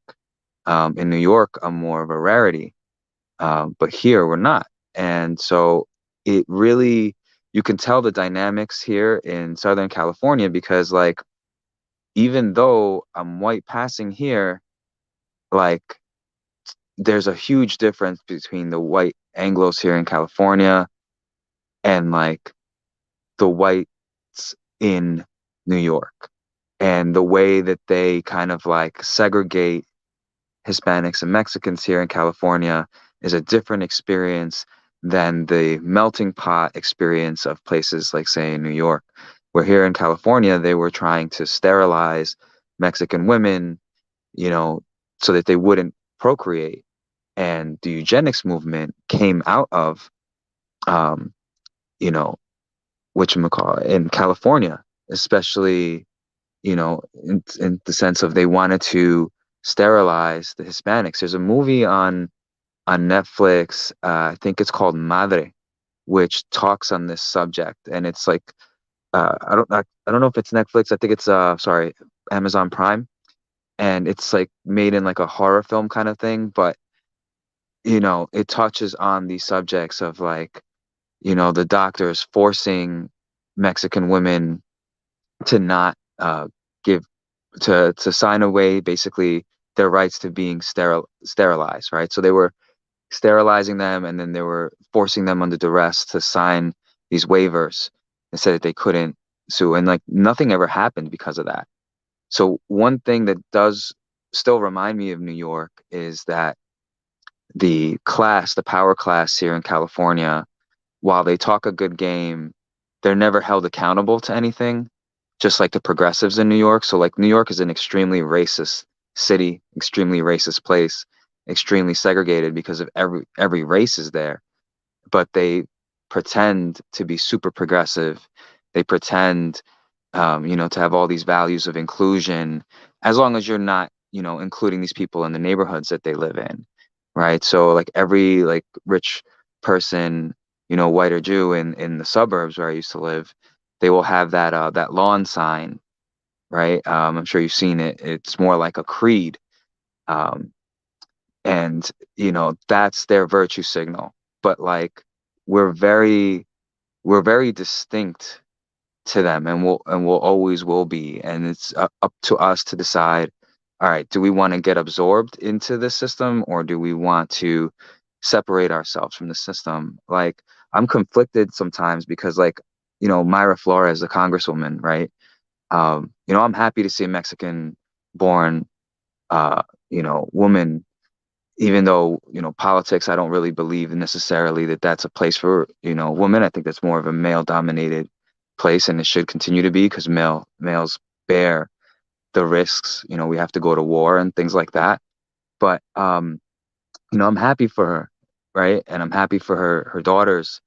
But at the same time, she's like a total pick me, right? So there's this like conflict there of like, okay, am I happy for her because like ideologically she kind of like falls into the same camps as I do, or am I just happy for her to just to see her do well because she's like paisa también, like, but also I'm kind of sad that like here she is gonna get sucked into the beast system, you know. I just hope, she's very religious, even though she's Protestant. So I just hope that like she stays strong in Washington. And I mean, overall, I could say, think it's a good thing that she's there. But, it's just these things, man. Like, do we want to be part of this or not? Like, we got to decide at this point. I'm actually just happy to be further away from New York than I've ever been in my life, man. So this is great. Like, it's been a good experience down here for me, man. Sorry I missed you when you didn't come when you came down to LA and I didn't get to go up. No, man. I mean, I did that. That was a very rash decision that I made. I didn't give a lot of people much heads up, so don't feel sorry for that. Like that was just me being impulsive. But yeah, no, I really appreciate that. And then yeah, for the sake of this, let's continue on. I'm gonna either go until we're at the next chapter or until we're around like 4 hours in. And it seems like a good place to like end for the next one here. So let's continue without further ado. And yeah, Presidential, Senate, and congressional elections of 1984, 1986, 1988, and 1990 are often overlooked but incredibly important in the development of the current American political framework. During the presidential elections, Reagan was consistently re-elected as Democratic voters lost an increasing share of white Anglo voters. But at the same time, the share of Latino and African American voters kept continuously chewing away at those gains. Additionally, more and more Latino and African American senators and members of Congress started to get elected. By the early 1990s, the Latino minority of the United States had firmly established themselves as an important political force with institutional and electoral power within the United States. It made it close to impossible to win elections in states like California, Texas, New York, New Mexico, Florida, and Arizona without appealing to Latino voters or some extensive gerrymandering. Latinos became the third force in American electoral politics after white Americans and African Americans. By the year 2000 and 2004, the Republican president I want to stop had to for a launch. second. I just yeah, want to say thank you to Crowd for not saying Latinx. I know the bar is so don't give him low. ideas, dude. Don't give him ideas, Bar is please. so low, but it's like you got to point it out. Like, oh, he didn't say Latinx. Yeah, dude, Latinx is so poisonous that like I don't even get mad when people say Latino anymore. Like it's like whatever, sure, yeah, I get it what you mean. Yeah, Like, yeah. Like it's the comparison sounds fine. Yeah, it's Latino. yeah, Yeah. yeah, exactly. Oh man, I wonder if he's gonna bring up what I think he is both here. his If not, I'll election talk about and it. re-election efforts with an appeal to Latino voters to succeed, which includes the last time a Republican won the popular vote. The living standards of Mexican Americans. Okay, so he didn't highlight it, but I'll just say it here. George W. Bush, when he ran for office, I think twice and won, he actually won like about half the Hispanic vote back then. Interestingly enough, he was well liked. A lot of them just were like, "Yeah, I vibe with this person. Fuck, fuck those guys that did 9/11. We're voting for our guy." And like, it was actually like this for quite a while. This idea that like Hispanics were just inherently Democrat voters, it doesn't hold up to any historical scrutiny. And even in modern elections right now, like the election that Taco just brought up, where we had we now have the first Mexican-born congresswoman, um, or congressman in general. I think it's the first time we've had anyone Mexican-born in Congress. But the point is that like this is a situation where that specific woman that won, she won in a town in which Hillary Clinton won overwhelmingly, and Joe Biden also won by a very comfortable margin. But she won as a Republican. and it's like kind of showing that like this may not necessarily be the case at all, that Hispanics is just vote Democrat because we're all just like communists that want to, I don't know, make America mestizo or something. I mean, that is actually me, but like, you know, they had the idea that's most Hispanics just inherently. And it's like, no, it's actually not the case. Like voting patterns change all the time. If you put a magnifying glass to like any ethnic group in the US, you'll probably see voting patterns shift consistently throughout time. And this idea that people can't shift because of their racial qualities or whatever, it's fallacious. Like, you know, why would, like, you know, Bolsonaro in Brazil, which is like a very, very mixed country, like this guy's more like conservative and I guess right wing and just sort of like what a lot of Republicans, uh, you know, like these edgy little like Republican groypers online kind of like. Why is it that like he won in a country that's so mixed, that's like so quote unquote black according to these people? Well, it's because like people can actually have very conservative values and be mulatto. Like surprise, surprise. Like I Well, know, you know, it's just funny. What? well, it's also the informal, again, the informal versus the formal, or the implicit versus explicit nature of politics in the Anglosphere versus the Hispanic sphere. It's like American conservatives and Wignets, and you know, I was part of this too. Uh, we were worried about you know, Hispanics are going to turn the United States socialist or whatever. And it's like, yeah, because if you know, you know, if you have governments, if you have a system of government, namely democracy, where you know you get votes by offering free shit to people, it's like people that you know, it's like people are going to take the free shit. And so like America, and this is a very explicit exchange in Hispanic, in the Hispanic sphere, is like you know, candidates promise basically direct transfers of money to the people that vote for them. But in the United States, it's like this doesn't happen, right? Like it's always implicit about programs and more aid for Israel, and you know, it's like there's no explicit promise of like we're gonna give you more gifts, right? Except the only ones that were doing it were maybe the Democratic Party when they were aiming their message to minorities, right, to blacks and Hispanics. So it's like, yeah, of course. Why wouldn't Hispanics not vote for the party that's promising stuff versus this other allegedly racist party that has a bunch of values that are frankly alien to them, like this idea like my independence and my individualism and pulling yourself by the bootstraps or whatever, like that's unheard of everywhere.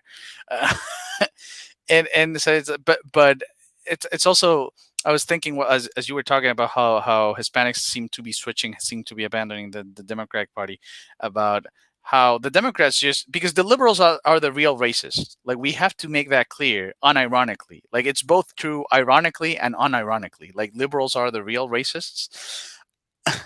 Oh, I can't hear you. I want to highlight real quickly. It's like both parties are liberal, dude. Like people need to really Exactly. No, understand yeah, yeah, yeah, yeah, yeah, that. yeah, yeah. But But you mean like the the Democrat faction? Like, yes, they are in a lot of ways, even though they try to be more anti-racist, the Republicans low key right. appeal to racists. They still are very much racist. Like, Yeah, yeah. absolutely, it's like any It's wigwam. If you with, with ask, with liberals is the racism of low expectations, right? Of like, you know, wasps. Americans are still superior, but it's like these other people, like without our help, these poor people can't do anything. and without affirmative And action, they'll never get anywhere because they just we're yeah, Indians like me. We just wouldn't be able to compete with whites. We don't have the intellectual capacity to do so. right, right. And so the racism of low expectations, I like, clearly they were thinking that Hispanics would not think for themselves, and they would be able to just, you know, be real people, basically be real human beings with you know, opinions that change, and loyalties. You know, if you hurt them, they're not going to be loyal to you anymore. And if you do weird shit as well, like if you insist, like, because the Democrats have been explicitly defending the weirdest of all the agendas, right? Like the trans agenda, They have a very LGBTQ. socially liberal agenda that they focus on. Yeah. Yes, which they didn't used to have. That's the point, right? Like they were economically liberal, but they were, Obama didn't even support most of these things. It just wasn't that exactly, clear when he was exactly. president. Yeah. Exactly, but they've decided that this is the route that they're going to take, and like Hispanics are real human beings, and they will not toe the line, the party line, just because you offer them gifts at one point. Right. No, I want to say the something real quickly though, real quick. Okay, go. Tercio, I'm sorry, you're full of shit, and here's why. I got the Communist Manifesto right here for everybody to see. Right? Shit. So I just pulled this shit up.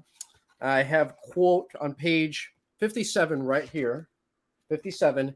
It says here, quote, direct quote from Karl Marx. Like, you're not going to be able to fucking squirm your way out of this shit. Communism is when we take shit from white people and we give it to Indians from Mexico. It says That's right right. here. That is communism. Here. This is That communism. is communism. And it's like, obviously, they're going to come to America and vote communist, which is the Democrat Party. It's like, duh. Yeah, that's right. That's right. No, sorry. That is communism.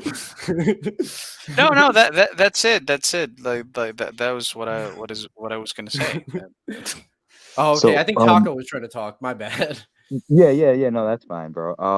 What I was gonna say is that that seat that Myra Flores won was actually democratically controlled for No, the yeah, I brought Democrat that up. Party. Yeah. Like Biden For and Hillary 100 won by a years. lot. Oh, for 100 years? No, Damn. for a hundred Wow. years, that seat was a Democratic seat. So, one of the things that Tercio brought up is that the Democratic Party is basically the hill they're going to die on is like trans rights and abortion, which is something like anathema to Hispanics, right? And my mother was always politically active. Like we were kind of political as a family. Our political leanings were always conservative and more Republican, right? So we were actually registered Republican. Yeah. When I was a normie, and I would have people say like, "Why are you Republican?" Democrats are for like the immigrants and the poor people, and Republicans are like the party for the rich. And I mean, they're both the party for the rich. And like, Yeah. I've lived among the Democratic elite in New York, and they are racist. They are full of shit, and they do fund all of this neoliberal imperialism. And like, it's crazy to me when people don't realize who the founders are of these parties especially the Democratic Party and like their long history. So it's not shocking to me that Myra Flores is a Republican. It's not shocking to me that so many Hispanics are turning away from the Democrat Party because of shit like trannies and like women's bathrooms and Right. Now, I just want to say, for the unlimited sake of abortion. following YouTube guidelines, please try to refer from saying the word that you just said, because it's against the Okay, my rules. bad. But, yes, we have to use the correct terminology for YouTube, just for Okay. just a reference. But keep going. For transgenders, right? But like, I just want to give a shout out to my compa Reagan. Thanks for the amnesty for my mom and her family. Muchas gracias. We appreciate it, Senor Reagan, all the way. Yeah, absolutely, man. But yeah. You know what's funny, dude? Real quick. I was getting into it on like this one guy on like the news break app or whatever. His name, like his screen name was American Citizen, and he's like, "Oh, the walls come in and they're still being built, and this is what's gonna stop this Hispanization of America." And I'm like, "Bro, this shit is too late, dude." I was like, what's gonna stop me from having 3 or 4 kids, or maybe not even me because I'm already in my 30s, but like the generations after me, like what's stopping us from having 3 or 4 kids each, and that's it, dude. It's over. Like, what I mean? Even if you built, I wish I even could if be you that built the wall. optimistic, but I'm not. I have the feeling we're going to get the Sicilian treatment, which it's like we might resist it successfully, but we might not. I don't know what's going to happen. But I'm not But as I mean, optimistic as you, either way though, unfortunately. we're still gonna bring our values here, right? So like we're gonna like end this like whole like Well, I gender don't know if we're ideology going to keep BS. it though. Like, to be honest, that's like the main point of contention I have. It's like I have no reason to believe that like we're not just going to be assimilated completely. I gotta hope it's have not the faith. case. I hope that's not the case, dude. Like, I'm on your side completely. I just can't have this optimism. Like, I really think they boiled down deracinating people to like a science at this point. And what's worse is they incentivize the highest achieving Hispanics to be the most pick me-ish, whether it be for socially liberal people or for socially conservative people. And that's what upsets me. That's what really scares me the most, is that like people who have, generally speaking, the most capability get funneled into, I guess, the mainstream white culture, whether it be right or left wing, quote unquote. And it's like, man, I really hope that doesn't happen. But like, we're in uncharted times, so maybe things will be different. But man, I'm really not gonna expect anything. Like, I really don't know what's gonna happen. History's fucking weird, and it's not that predictable, actually. Yeah, but I'm It's like pro because here's the thing, though. Hispanization of the But like, empire. America's a very declining. It's an empire, obviously in decline right now. And when Hispanics were coming in like the 80s and 90s, it was on the up and up. Trying to LARP as a white man was a lot. There was a lot more incentive for people to do that back then than it is now. Like, what do you gain from that? So it's like, I get what you mean. And hopefully they won't just start LARPing as Black Americans. But unfortunately, you take a little trip to Los Angeles and you're going to see a fair amount of that, unfortunately. And it's like, I don't like that, but it is what it is, We'll see what happens.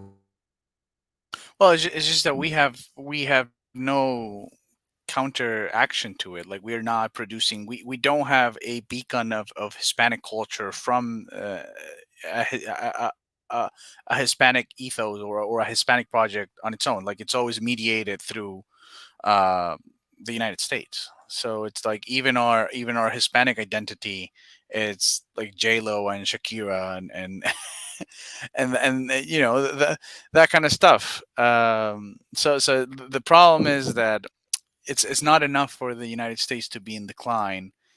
And for it to look bad, right? Like Americanism, Americana, it feels hollow. It doesn't feel true right now. It doesn't feel appealing, and that's what happened to me when I moved to the United States. I was a super pro gringo. I was super. I was like, I had my favorite presidents and the Constitution, and it I mean, was dude, like, that's the yeah, experience for Colombian and Venezuelan Americans, man. Like, yeah, there's a yeah, reason I grew up the way I did too. Like, we act yeah, like this when we get there, even more yeah. so than Mexicans. Yeah, and so we're not like, we have a vast treasure of culture, but it's from the past. And like, if it being in the past, it requires work to dig, right? Like, you have to dig it. Uh, Most and people living in Latin America don't even know about that sort of shit. That's like what No, but sucks you even live it. more. But you live it. When you're here, Yeah. you live it. Like, you go out on the street and you live it. Like, it's different, right? Like, But it's they'll still have more. a lot of internalized myths, is my point. Even, yes, you are Yeah, correct. yeah, They do live yeah, it, yeah. for No, you're sure. right. You're right. But it's more in the surface. But we're not producing culture anymore. We're not like in the past, like even in the 20th century, you had Mexico with their golden age of cinema producing culture. You had Argentina. We even had Colombia producing literature. We have completely stopped. Like, it Yeah. is there's no room. Like, as globalization has advanced, we got shut down on the cultural department. Like, we don't produce culture anymore. We produce reggaeton and coffee. And cocaine. That is our niche in the world stage right now.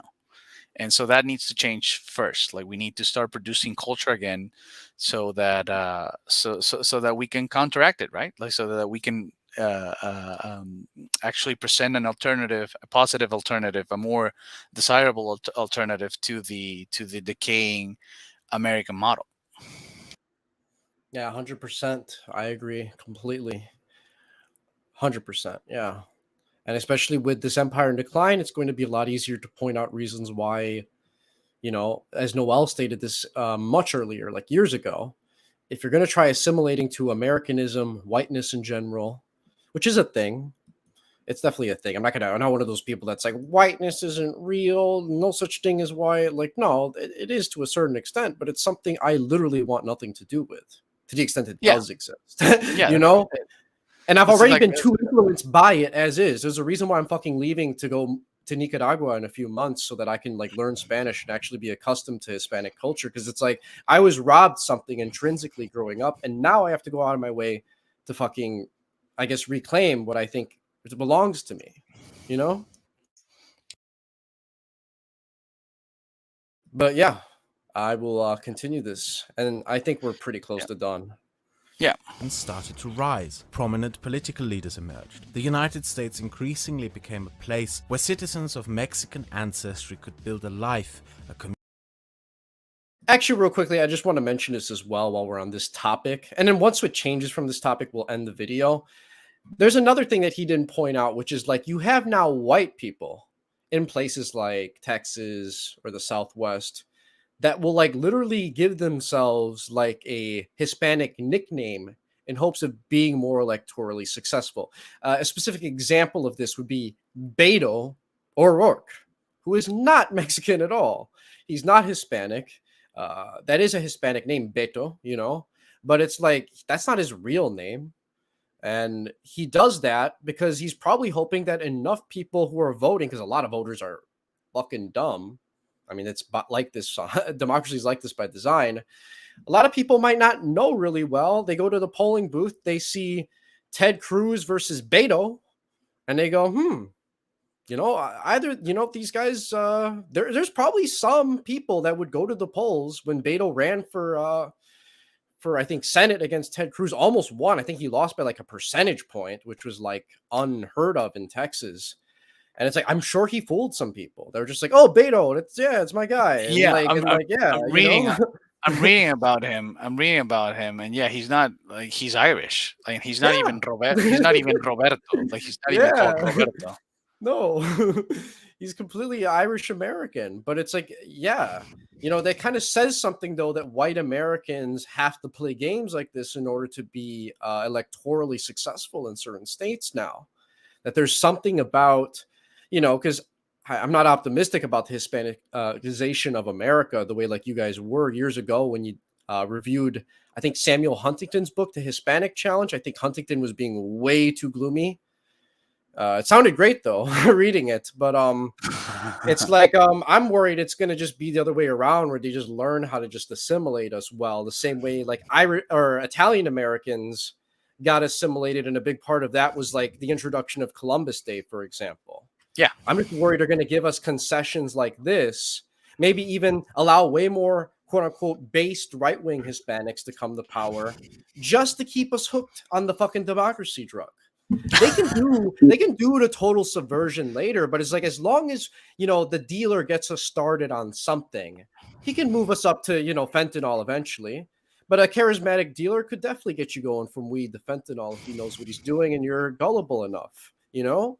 And I think that's what we're being exposed to, if there's a pretty good metaphor for what I think they're going to try to do to us, you know? You know what I'm more worried about is that the culture seeping into the American consumerist global culture, seeping into Latin America or It Hispano is. America. You go to And I know Colombia, it it's is. very I know for sure. apparent. Yeah, No, it and is. like Of course it is. you know how Tercio was saying that we don't produce culture anymore on our own terms, right? So like the golden age of cinema. One of the arguments that E. Michael Jones made with Noel was that, you know, we have the ability to go back to the source, right, and Yeah, draw he our told me buckets that too when from I that fountain, interviewed him as well. right? Yeah.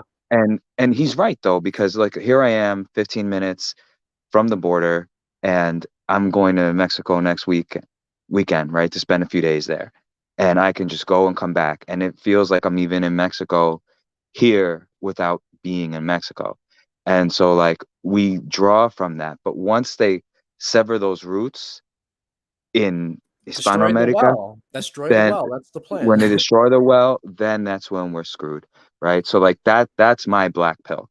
My white Yeah. pill is that hoping that, you know, we can go back to the well, that the tree is strong enough, we can pick up the fruits from the tree, and that, you know, we can bring them here, and we can, as long as we like, you know, instill the next generation, do our best to instill the next generations with these same values, that we'll be okay, right? We'll be all right here. Yeah. whether the country will still exist and be all right, and the economy and all that, that's a whole nother story. But at least our culture, our identity, we can be okay. But once we lose Hispanoamerica, like that's it, bro. Like Our game is that's different. that's Like a wrap. Yeah. I'm very white pill because our game is different. Like all we have to do to not lose is like we don't have to retain global hegemony like the United States to win. All we have to do is not lose while they've crumbled. That's it. Like all we have to do is hold on, resist while they go through the process of crumbling. And once their influence is gone, we're free. Or I'm just we have the my potential biggest to be free. We have the potential to be free. my biggest worry though, and we'll continue because we're getting really close to the 4 hour mark, is that we're going to enter a situation where as American elites start to realize like, the writing's on the wall, there's an expiration date to this empire and that like they need to hold on to whatever they can. They're just going to abandon like, their international globalization projects like across the world, and they're going to just double and triple down all the resources that they have, all the manpower into just their own immediate quote unquote backyard, Latin America. I really think this is something that we have to be worried about.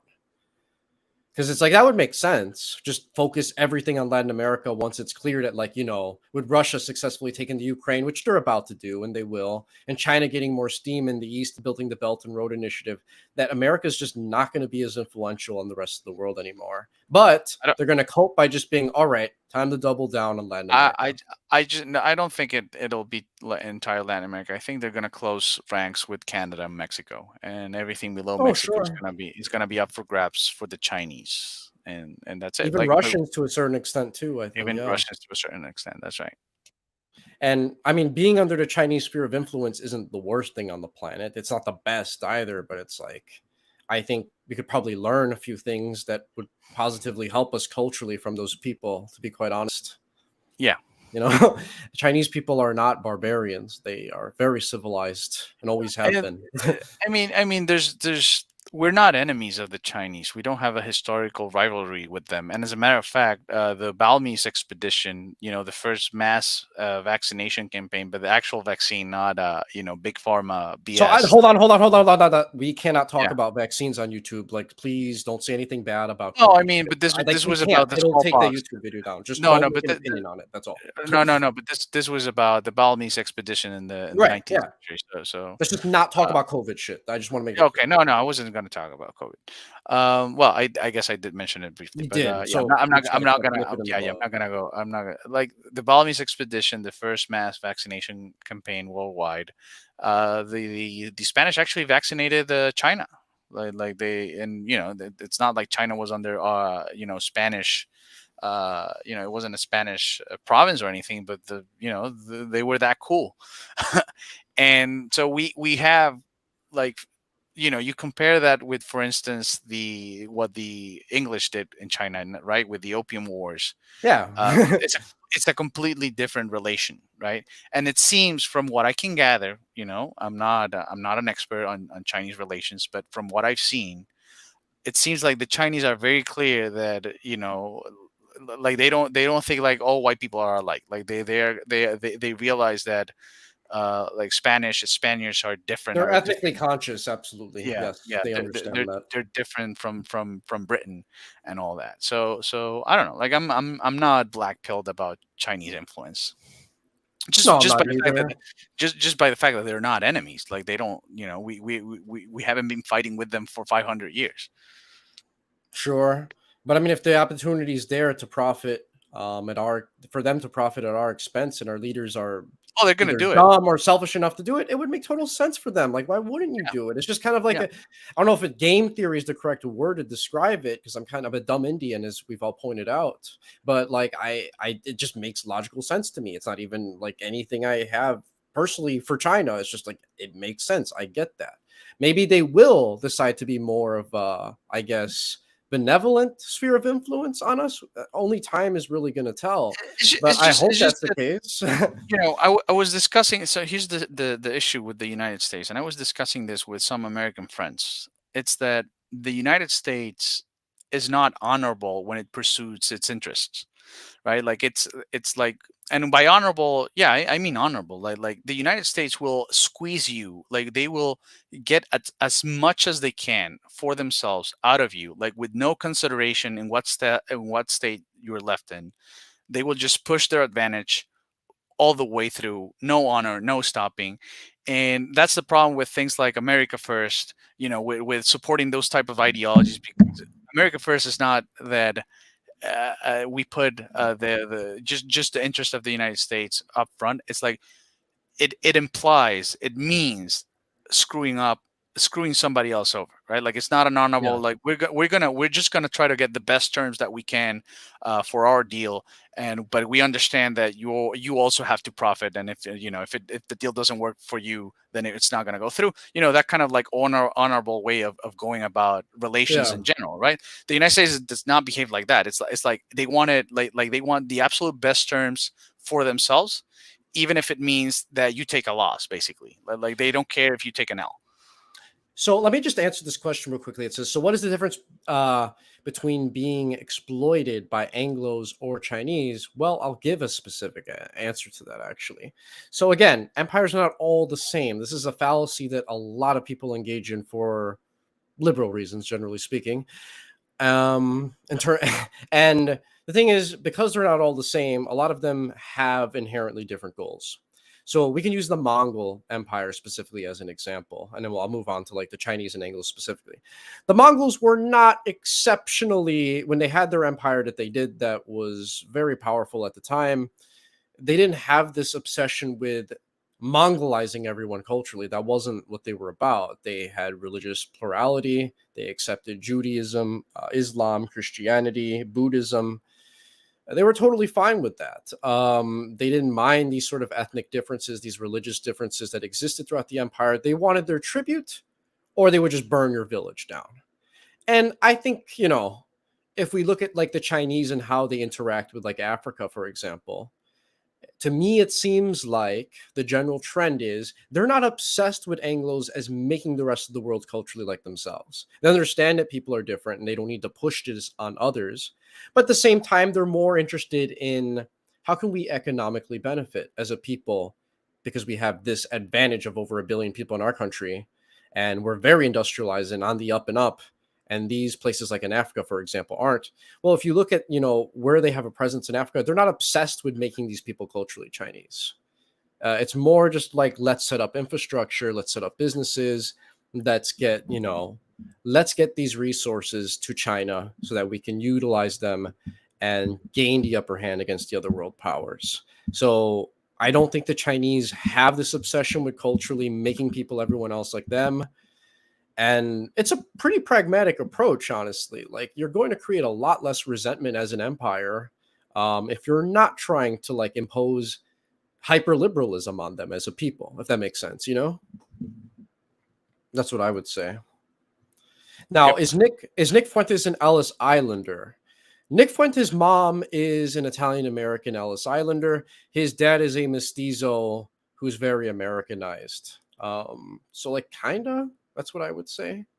But so didn't Spain convert native people into Spaniards? No, not really. We had what were called Indian republics in Latin America where they spoke their own languages. They didn't speak Spanish until the 1700s.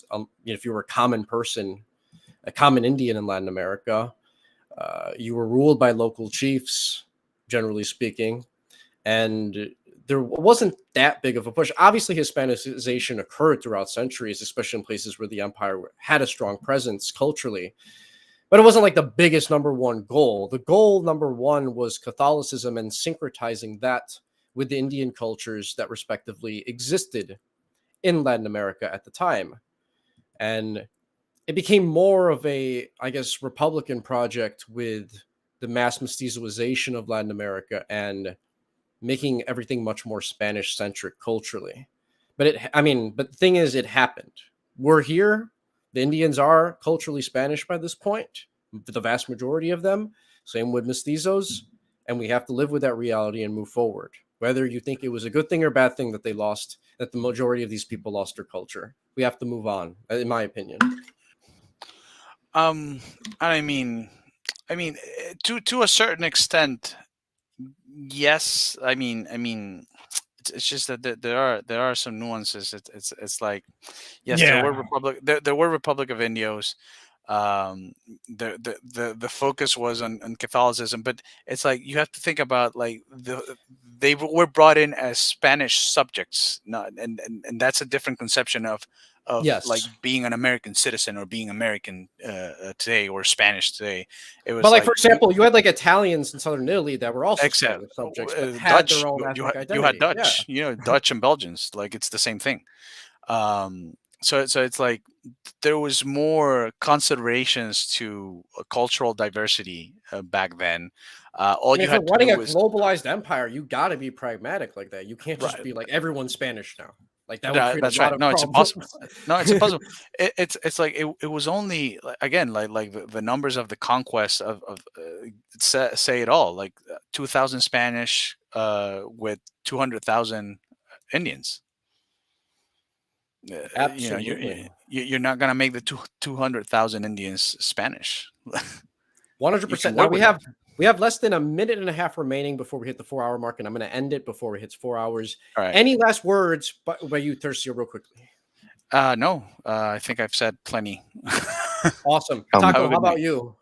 yeah, I do. So like, I'm just gonna, go based off this image that we have here on the screen, Yeah, and roughly like you know, 45 seconds, just real quick. But yeah, yes. my own experience, basically, real quick. I'll just make it quick. Is that the United States did provide an opportunity for my family to succeed and to progress, and it continues to provide an opportunity for many people like us. If you can make it here uh, without losing your soul, I think it's a positive. And I'm thankful to God that this is all the only place I know, right? Like this is where I was born. This is where I'm live.